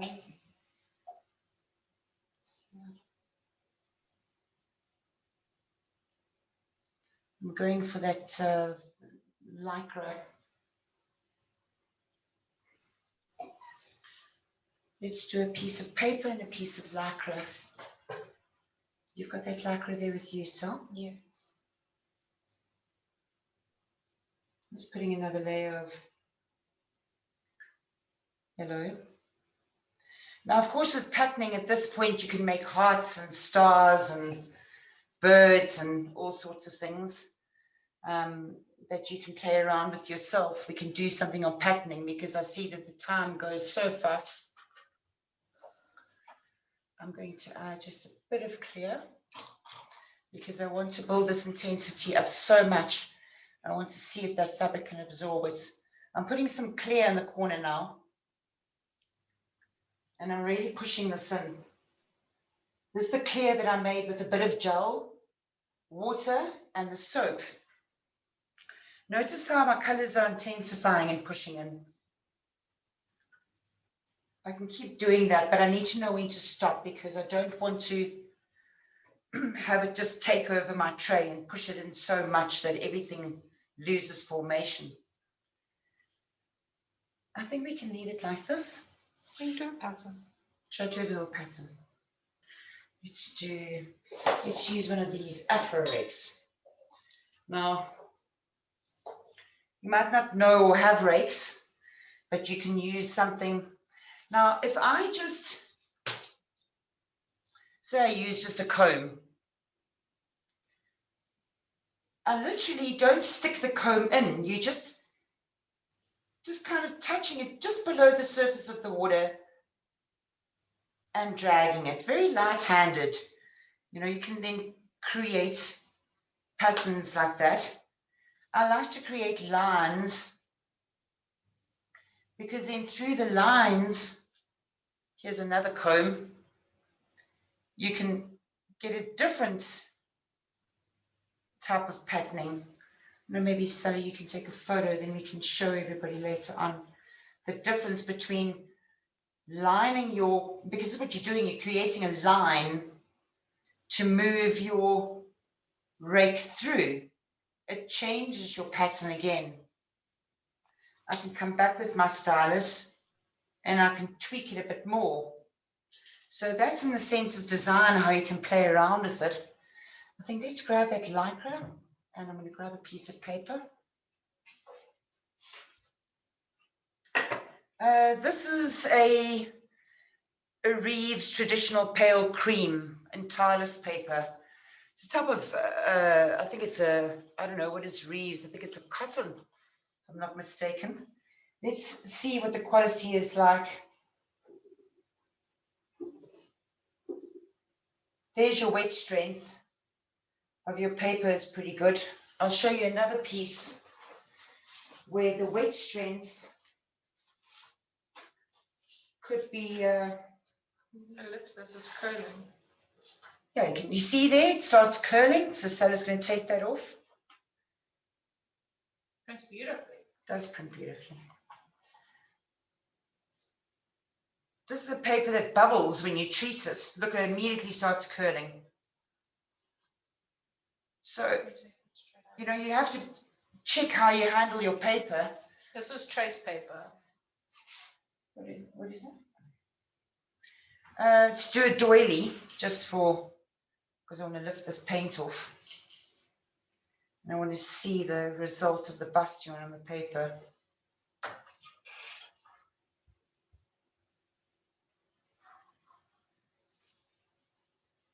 Very good. We're yielding great results with the bastion. You'll see it dries slightly more chalky on the paper than what acrylic does. I'll need you back here just to mop cloth this off still. Okay.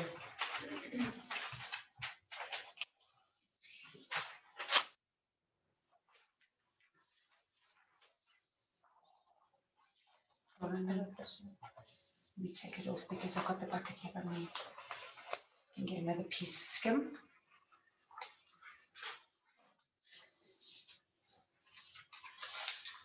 Each marbler is different. You'll find your own style. I'm a bit of a messy worker. I'll admit to that. I'm one of those who get sent out of the house, which is why I have the studio at the bottom of the house, not in the house. It's quite fun. Okay, let's go into the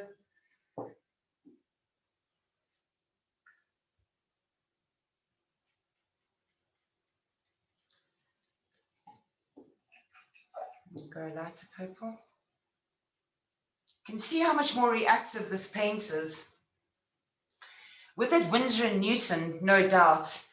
Tomorrow, when nobody is watching, and I walk into the studio and I use it again, it'll be close on perfect. So using your Winsor and Newton paints, I'd say to definitely let it rest a bit more. Larissa, thank you very much. I will watch the video. I have to go out now. Bless you, Gabby. Thank you very much for coming. I like it very much. Thank you very much. We see us again. Okay. Thank you, Gabby. I'll speak to you online. That's very good.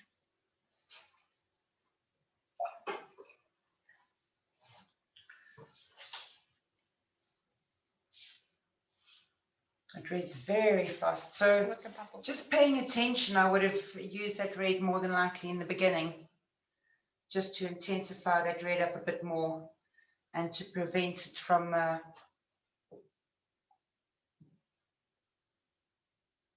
so we've got the dark lycra, so if you can pass me that, and that maroon bull denim.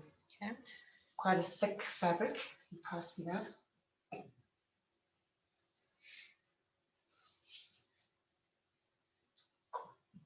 Okay, intensify from the side.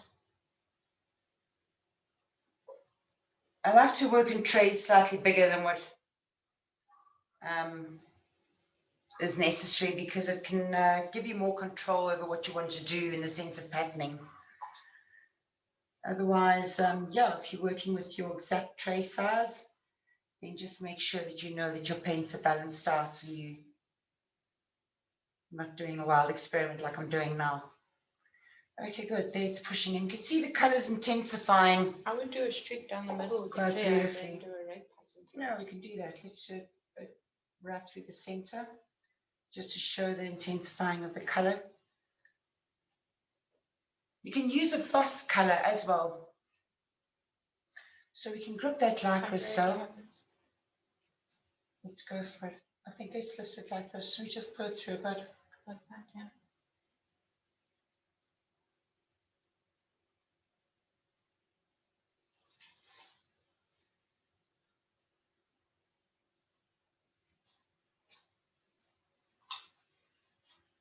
Okay.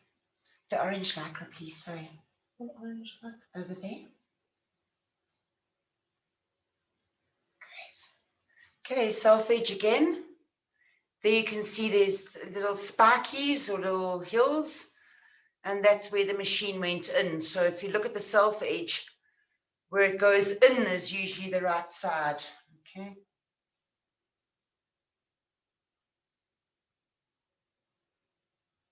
One like this is the bolt. No, there's another one that's not as stretchy. I put this down anyway.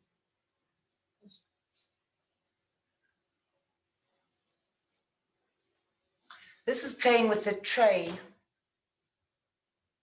and getting optimum use. Unless I'm going to be working on a certain size. Okay, that's fine. So I'm going to cut off a corner over here. It's not a train smash to me. Let's do it over here.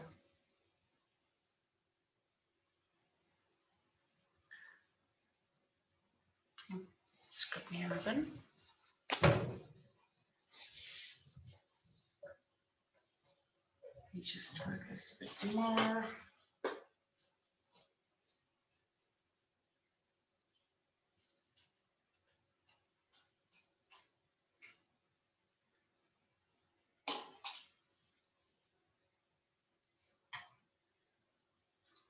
Okay, so this fabric is taking, again, quite a while to absorb. Let's just have a look and see on the corner. Whoa, disaster. See that one? Very long. So I would, there's some take in the center, but let's try and weight it with this and see if it makes a difference on the one side. Because what I want is I want the contact. If the fabric is taking too long to absorb, I can hurry that up by doing what I'm doing. And see if that actually makes a difference in the take. Let's see. Slightly, but I would set this fabric aside and I would probably score it a bit more or clean it a bit more before I work on it. So it's an option, but I won't grab it with this paint. Let's see here. Yeah. I don't know if everybody can see that. It's a stretchy type of fabric. So we've got to take, perhaps if I was a bit more patient, I think there's quite a good take in the center. Okay, so you can wash that. I'm just taking note because I can go work those fabrics a bit more. I can just clean them or soak them a bit longer. The Lycra, I've got great success, as I expected, with the Bastion. And even when I pull it, this is what I need to look at. So I think the Bastion is really good for the Lycra. You like that? Okay, great. Excellent. The scarf. Great. Now, I'm going to carry on with my experiment. What I'm going to do is I'm going to carry on with the fabrics. But because we're short of time, I'm going to quickly show you how I do a three-dimensional item or something that's a bit more bulky. I think we're all familiar with paper marbling. I've done a lot of fabric marbling. So you know the patterning, you know how the fabrics, I'll report back to you how all the fabrics took, and I'll send you photographs for those. But I don't see much point in carrying on and just laying fabrics down. So what I'm going to do is I'm going to print on this little butterfly that I've got because I want to test the stocking. Then I've got a woodcut, which is a butterfly that has been kind of painted with the surface, and a canvas and some frames. So let's see if I can just quickly move through that with you. The Bastion paints, in my opinion, are very good for any type of surface, really. It's not my favorite paint for paper, but for marbling onto wood and onto ceramic and cement, etc., I do find it a great paint to work with. You will find in your own craft store that they'll have craft paints and they'll have fine art acrylic paints. What I would suggest is this: get, I don't know, I'd say 3 colors of a paint if you're not sure how it works. to test it like I've just done, to see what it sticks on and what it sticks on well, before you go and buy all the colors under the sun. Okay, I'm working on that purple. So let's just do that again. I'm going, okay, let's drop in lines.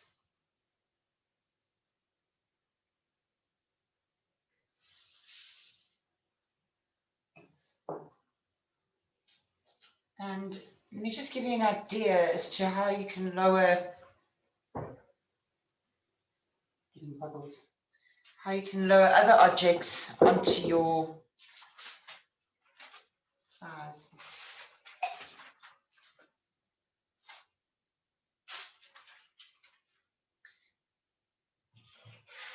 Okay, I don't want my red to go all the way to the side. That's just me, because I'm working on something particular, but there's so many ways that you can lay down your paints. You can follow traditional patterns or make up your own, or just play. That we'll get to at some stage in January. Just giving you an idea as to how you can lay your paints down. Because you can just go random all over the show, but if you start taking notice of how your paints move, you'll realize that there's a big difference between dropping the paints. If you see here, I'm going to drop the paints in the yellow,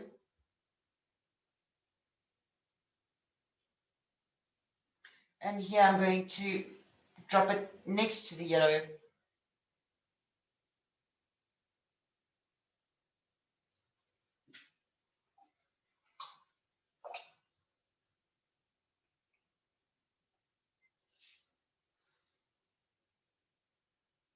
I think that's good.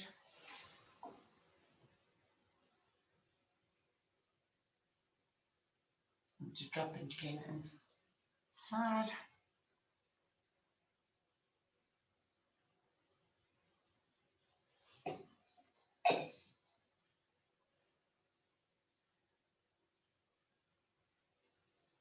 I'm not dropping this inside, I'm just dropping it on the side of the yellow. Then I'm going to put the color on the other side of the yellow.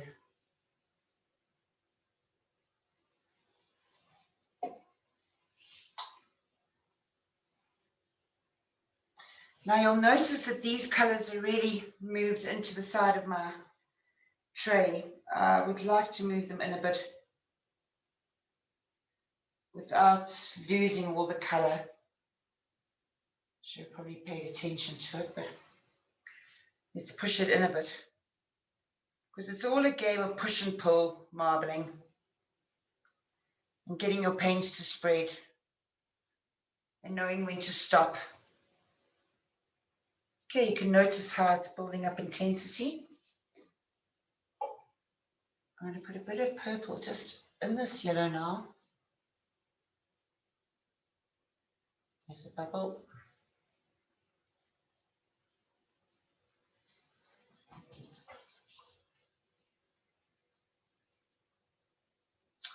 And I think that's it. Okay, so could you please pass me a piece of t-shirting, that pink t-shirting, and a piece of denim.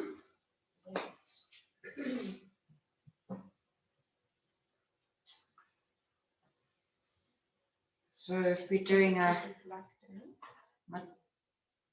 tank isn't the exact size for my tray, but we can,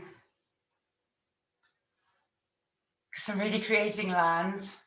You can see I'm being a really sloppy marbler, but my trays aren't the right size for my combs.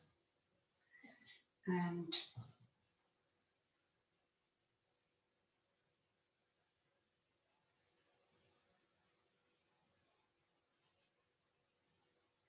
it's up to you whether you want to repeat pattern or whether you want to. Okay, great. So this is that ball denim. Just give me a piece of leather jean as well. Yeah. Okay, good. So this is a piece of bull denim. It's non-stretch. It's just a cotton bull denim. It's got a very slight rift in it. Or laid, if you want to think of paper, you've got your laid patterning. Kind of get that on fabric as well. I've got a denim. I'm trying this for reasons for my upholstery. Oh, that upholstery fabric we need to grip out. Tell you what, let's give that first. This is that t-shirting that we did before. Lay it right to this corner, so I've got some space. Okay, 1, 2, 3. Can I try my first one? Yeah, I'm going to just put a bit more purple there. Yeah. These are still absorbing, so I can just hold them without moving it around too much.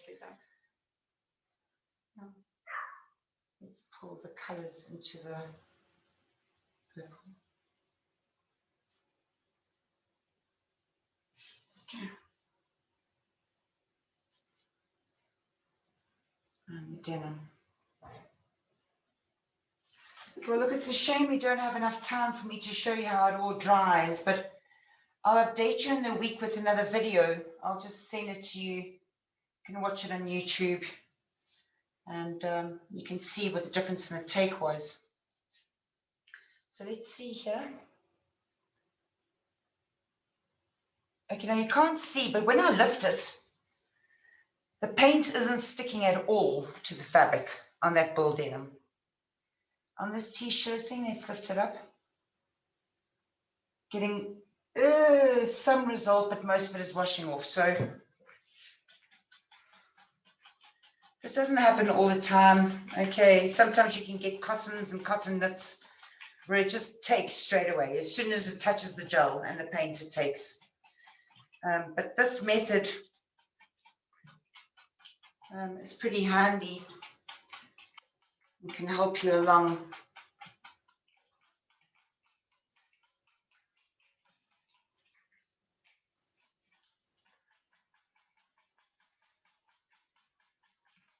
Yeah, I think that's good. I wanted to actually show that things. Yeah, you see? So some good results over there, but I don't know, I was much happier with the results of the Galeria. If you can see over there, I've got a real problem going on with that paint, so I'll definitely steer away. I thought that the denim, yeah, good results in the denim, but there it's squirting open. Some of the paint is not sticking as well. There again, I don't know if you can see where the paint is eating, where it's actually eating at the paint. The gel is just coming off. So now take the Bastion. There's on the bull denim. Once again, it takes some places, but in other places it's running off. It's not holding as well. So great disappointment. Okay. I'm leaving that size on the tray. I'm going to just quickly show you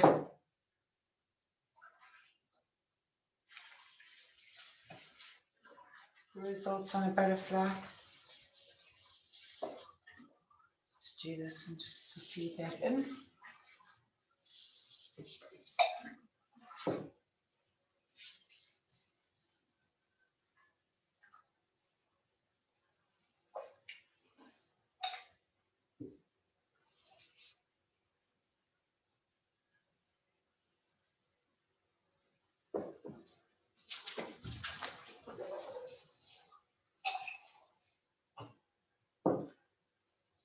Okay, I think that's good. What I want to do is I want to just quickly show you the butterfly. Now, I can do the back and the front of it. It's kind of why I've pushed it in like this. I think let's just work this red in so they can actually create a bit of a sharp edge instead of it just being washy like that. There we go. We've got a nice build up over there. This is really playing with your patterns.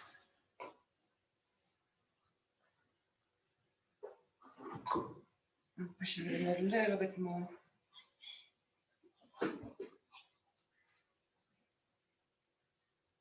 Okay, I'm going to do this butterfly thing there. So let me see over here if we're going to be working butterfly style. I'm going to want to keep. Where is the butterfly? It's okay, I'll get it now. I want to actually keep these. I also think that it's got very thin lines, so maybe a rake pattern will show up better. Yeah, we can do it. So I'm doing the little twisties at the end. Stella thinks that she thinks perhaps the rake would work nicely on one of the wings. So I'm kind of building the patterning up. Let's say I'm just using one of these combs.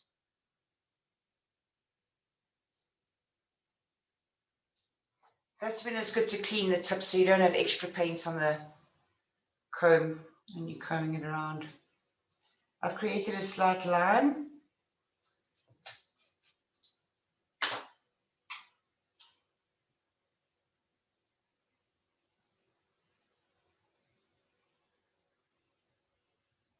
Push this a bit more.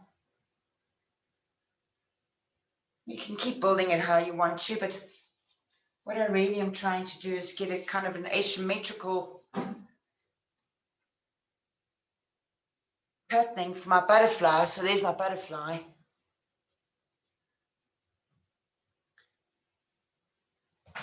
Work it in.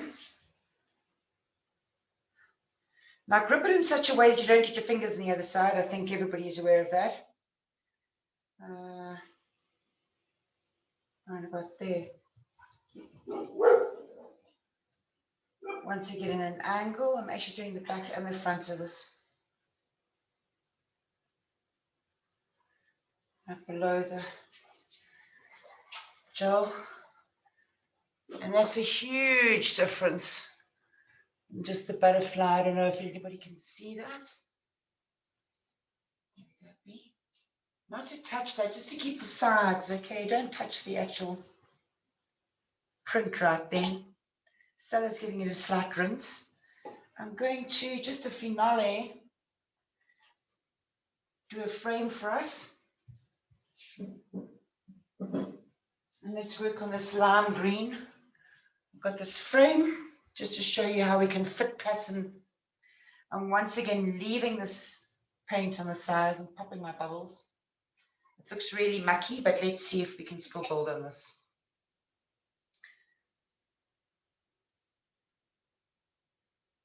And of course, this is how you can work artistically with your marbling.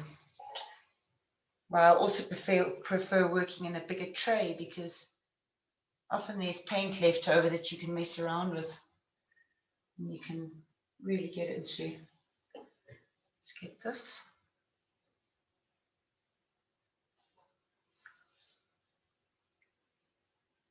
There's the thick brush, much finer droplets.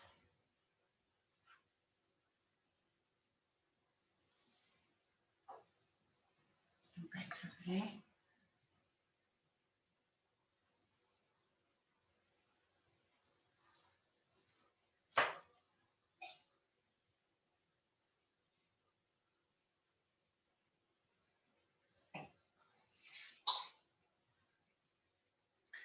That's good, I like that. Okay, once again, I'm pushing I like my clears because you can manipulate with it. I can make this faster, this clear, if I want to, by adding more dishwashing liquid, 1 or 2 or 5 more drops. But that's strong enough for me. I don't really want it stronger. You could, of course.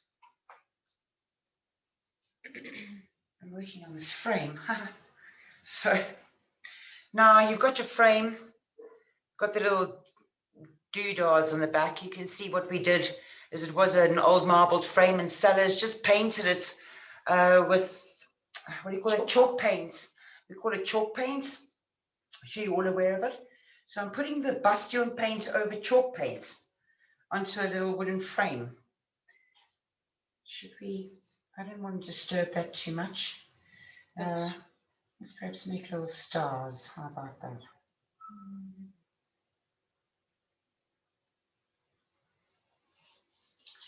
I really just want that corner.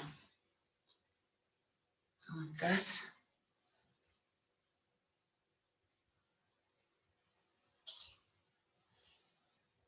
Okay, it's not the most fantastic, but let's see.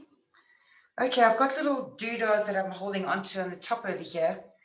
You can grip it, but be sure you can grip it, but be sure you don't put your fingers all over it. So figure out a way before you even get to the tray. There's a thingy there. Okay, here we go. I'm putting it down at an angle. Go quite slow and submerge it enough to get it out. Let mine go around.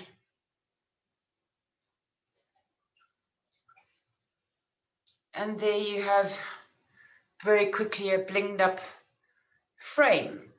And that's the technique of laying it down. Great. Last one, canvas. There's a whole thing about canvases. There are canvases that are really poor. When you bend them, they crack. Others that are more rubbery. I don't know, I'll do a 3-dimensional workshop and I'll include all of those products. But there are so many canvases on the market that you can try. Bastion Paint works really well. I find your craft paints work very well on canvases. What I've got here is just a canvas board that you buy from the shop artist's panels. And it was just white. We just painted it with that chalk paint again. So just to give it a different colored base, really. Now, I can play around with that a bit more, but I'm not going to do that. I can kind of, let's do something kind of shaking it down, which is a moire technique.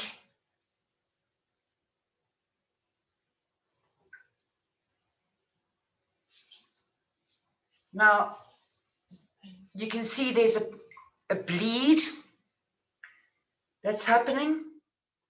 That's because the canvas couldn't absorb all of it. If you can take it outside and give it a rinse for us, Sally's going to rinse off whatever is floating, just gently.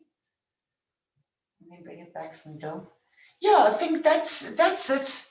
I would have loved to have moved through, you know, all the fabrics and shown you everything, but clearly my time frames are not so well, and I overestimated myself thinking, well, I can fit it all into 3 hours, which is crazy. Yeah, I think just to rinse it a bit more. You know why? Because we didn't treat those and not treated with alum. I'll show you all now that these weren't treated. I think perhaps if we would treat that canvas, it would have been more successful. So I won't write it off altogether. How's that better? It's been thoroughly rinsed. Okay, let's see what the results are. Okay, now we've got smudges. So after we've lifted that onto the canvas with the chalk paint, you can see how the colors keep shifting. This was not treated with alum. I think that if I treated with alum, we more than likely would have had a good result. So just so that you can see what can happen if you don't treat with alum, okay? Sometimes you don't need to at all. It depends, like that butterfly that we did was perfectly fine. So, which is why I do experimentation. You know, brands change and fabrics change. Still, there's that voile. Just grip that very quickly for us, please, Bob. The voile. Here on the that's been treated. I just want to see what the voile takes like, and then we're going to call it a day. Unfortunately, it didn't get out to the Sumi, but we'll, yeah. That's the oil. Give me a strip here, I'll fix it from this one.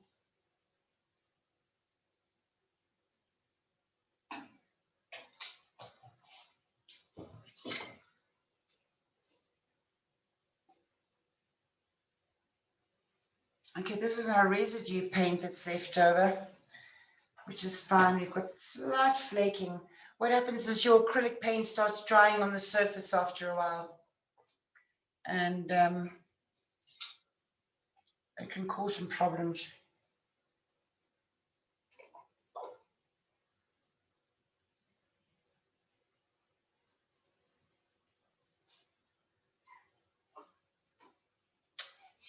Okay, so we've definitely had better results with the Winston & Newton so far, which is quite surprising, except perhaps the Lycra. I think that's fine. Okay, this is the foil going down into the Bastion. Very fast absorption. Great, let's just lift it up this way. Yeah. Yeah, that seems like a good take. Okay, great. Thanks, V. All right. Thank you, everybody. I don't know who's still here and who's left. But yeah, there's the whole mission on how to intensify your colors and how to dilute your paints and test them. I hope that it's helped some people out there. I don't feel like I've really done so much right now, but I do believe that it might have helped some people out there. How's it going? How are you all feeling? Any questions right now? And then we're finishing off. Larissa, for the paint, after you mix and you finish your marbling work already, how long can you keep it for the paint? If you've used something like rainwater or cool kettle water, it stays fresh, I find, for at least a good 2 weeks. Otherwise, you can put it in the fridge as well, Anne. Is you can take the paint and put it in the fridge, and then it will stay fresh for probably about a month. Just remember that when you take it out of the fridge, that you must return the paint back to a room temperature. So take your paint out the night before. The same with your size or your gel, is you can take it and put it into 2-liter bottles and put it in the fridge. It will stay fresher for longer. But remember to take it out the night before, so that the next day when you're printing, or the afternoon when you're printing, it's been out for a few hours, so that everything comes to a room temperature. You'll find that if you drip with very cold paints or very cold sizes, there's a conflict in the temperatures and your paints sink, and you get all sorts of strange reactions that can happen. Yeah, so the paint can stay fresh for quite a while. Yes, you can put it up. That's great. Oh, sure. We need a 6-hour workshop. That was really cool. It's great. Thank you. I learned a lot. Did you? I feel like I've just... A lot, yes. Did you learn anything, Katie?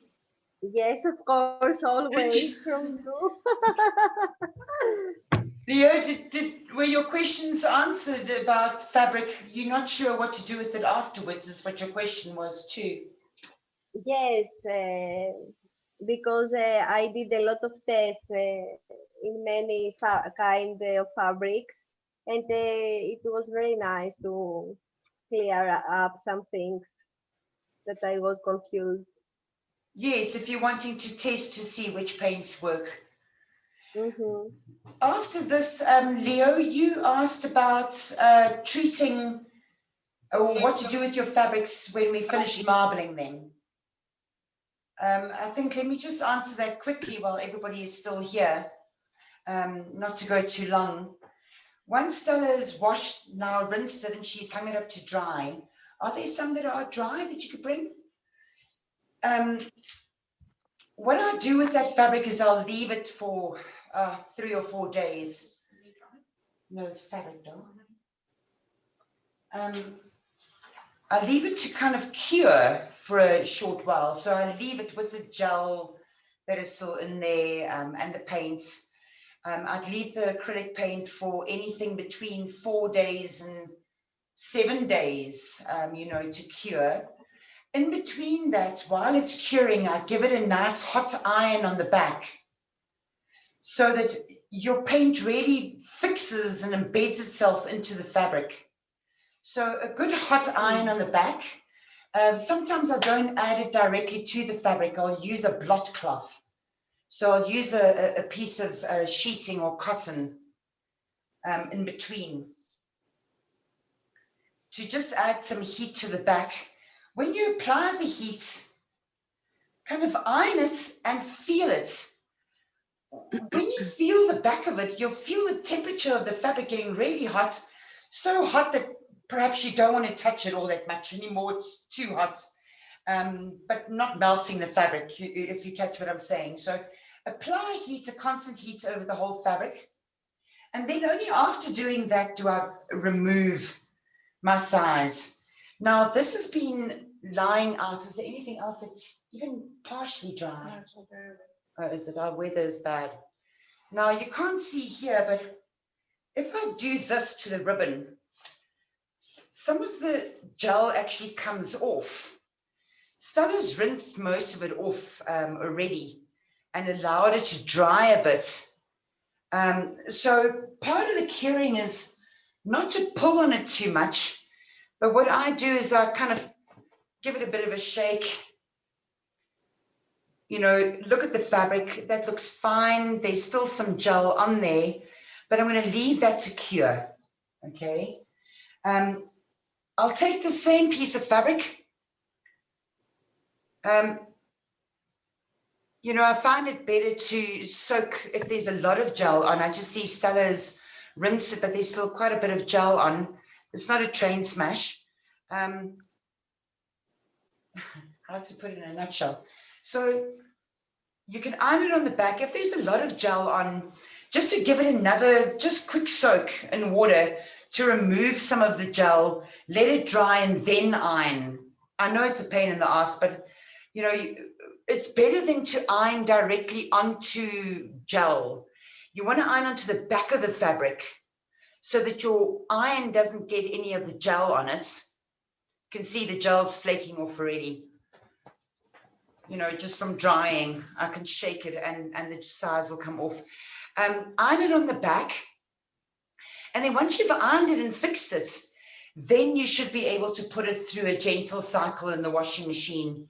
I preferably tell my clients to please not wash the stuff in the washing machine, to rather wash it by hand, or to just, you know, to be very gentle with it. It's art on fabric. You know, the more you care for it, the longer it's going to last.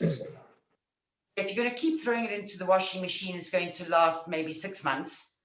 But if you're going to wash by hand and be gentle with the fabric and the color that is applied to the fabric, then you should get a much longer last. Yeah, I think with the acrylics, that's it, Leo, is you need to give it a gentle rinse, give it a cure, nice hot iron on the back, another gentle rinse, and then Bob's your uncle. You should be able to use your fabric fine for that. At that point, when all the gel is out, you can actually iron it nice and warm on the paints, actually on the acrylic.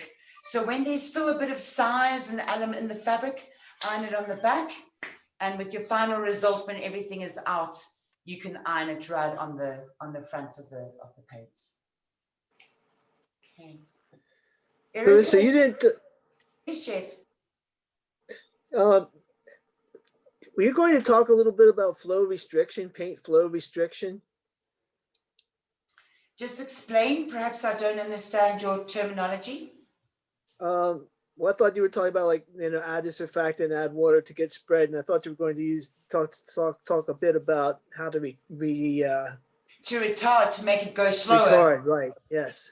To make your paint go slower, if you've added too much water, you've got, well, I would go one of two ways. I would either take a slow color and mix it with a fast color. So the slow color slows down the fast color. You know, what I did with the purple, for instance, is I had the purple and I added a bit of white, and that slowed down the purple. You can also, if your paint is too runny and you go, oh my heck, now it's moving too fast, you can take paint and make it a bit thicker. So you can add a bit of paint more, you know, to make it thicker. For sure you get that. So if this is too runny, I will just take my tube and put in just a pearl amount of paint into that and swirl it around, and that should thicken it up quite a bit more. You know, in our humidities, what Jackie used to do, I don't really use it all that much, but you can do that, is you can take some of your size and you can also add that to your paint. That can also cause a certain amount of retarding, Jeff, and also splintering. If you're going to be working in high humidity and your paints are moving very fast, then you can thicken it up. Look, if it becomes like water, it becomes very fast. The more body it's got, the more it hangs and the slower it spreads. You can also, to retard your movement if your paint is too fast, you can also thicken up your size. So instead of having, you know, a 5 mil, you can put a 7 mil to a liter or an 8 mil to a liter, because with it being a thicker size, your paint will automatically move slower.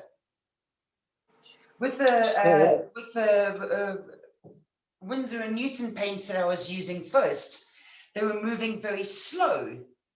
So I can add more surfactant to that, or I can, when I've cleaned this, add some water to my size and thin up my size a bit. And by thinning up my size, I will notice more of a spread in the paint already. Fine measurements. Then you just don't want to add so much water that your size becomes too runny, and then you lose control of the pattern. So I would say definitely adding more paint. You can add a bit of size to the paint. And what was the other one I said? Mixing it with another color. And mixing it with another color. Slower. Yeah, I've never tried adding size. I'll have to give that a whirl. Thank you. Yeah, I'll give it a whirl and see what it does. I don't know if you're using acrylic or what paints you're using, but give it a bash. I usually use acrylic. Yeah, give it a bash. Erica, did you stay with us? Yeah, I'm still here. I'm kind of interested in the Suminagashi fabric. What kind of paint do you use? I'm going to do the Suminagashi. What I'll do is I'll do an extra video, and I'll put it out for you anyway. Unfortunately, you won't be here because I think to get everybody together as a group again might be a problem this week. So I'm going to do a Sumi demonstration, and I'll record it and I'll put it out there so that you can see. If there's any questions, you're welcome to pose them to me and I'll work them. I'll answer those for you. Sorry, we didn't have enough time now. That's perfect. No, it's okay. Those things. Leo, you're being very quiet. Anything from your side? No, a lot of information, a lot of stuff I've experienced, problems, and good results also. And it's just all the little factors that you have to play with along the way. Yeah, that's it. It really is one of the. It's a very while people say it's a fun art form. It's instant gratification. But you can have times where, honestly, you know, as a marbler, what it can get to. You just toss everything down and walk out of the studio and come back in a few hours' time, or just close everything up and start again tomorrow, and believe everything is going to work. You know that feeling. Yep, I know. We've been down that road, and then we have the perfect results, and everything is going. That's right. Going Exactly. amazing. Yeah, exactly the same paints that didn't want to work yesterday worked fine today. Yeah, yep.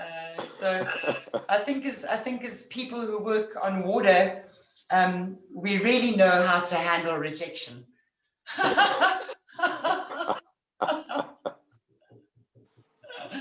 This is true. Oh, that's terrible, I tell you. Anne-Marie, are you good? You know marbling? You say you've learned a lot. I'm good. I always, I love hearing other people's experiences and their process and the supplies.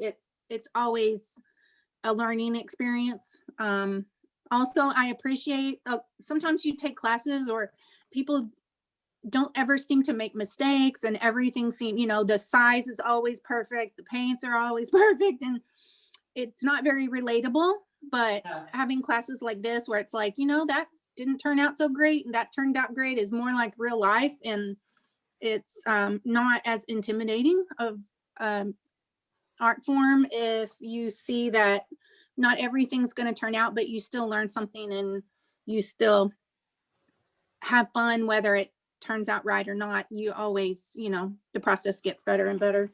That's it, Jonah. I find the same thing, is through the years being stuck in South Africa. I've never had a lesson in all my life. And as you say, it really helps a lot to see people make mistakes. And what do you do to fix it if you do in the moment? Right. How do you work through that? That's how right. Do you use it as a learning experience?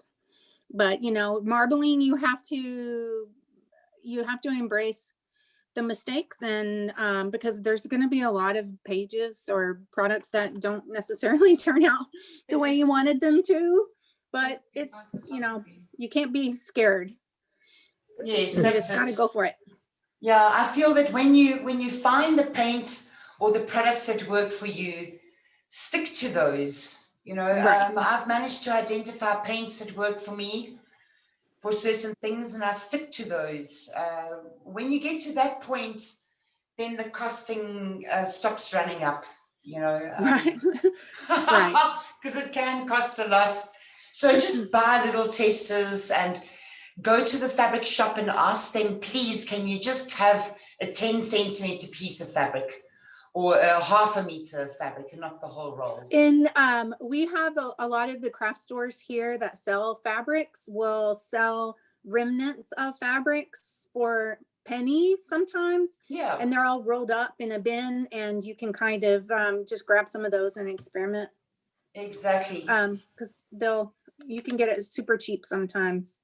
Yes, that's right. So the nice thing about marbling is being able to take something like this little, plaque. And if I put this on the shelf and sell it the way that it is, I could probably sell it for $1. But if I marble it, immediately it becomes a $4. You see? Right. So in upcycling products and, like you say, buying from thrift stores and buying bulk of fabric, you now know how to go about at least testing your fabrics, and that it's not as complicated actually. Right. And I think it's good too, you start getting creative with how can you repurpose this paper or leather or fabric, if the whole thing isn't what you wanted, what can you do to chop it up and turn it into something else also? Yes, correct. So it's really not wasted, it's just not necessarily what you wanted the first time. That's right, because we're not all production marblers, and we're not all pushing or not wanting to push out, duplications and perfect, no flawed pieces. I feel that with marbling, you've got that side of marbling, but with the contemporary marbling, you can really play. I feel like you say, you don't need to be so scared of the water. There's not so much that can go wrong. The only thing that can really go wrong is if your paint sinks to the bottom of the size, and if you don't know how to correct that, speed up or slow down. Right. Yeah. Well, thank you so much again for your time. Thank you, Anna Marie. Thank you for coming. This class is amazing, and I will see you guys next weekend. Thank you very much. We'll see you next week. You have a good week. You too. Thank you. Many blessings. You too. Yeah, thank you. Cheers, cheers.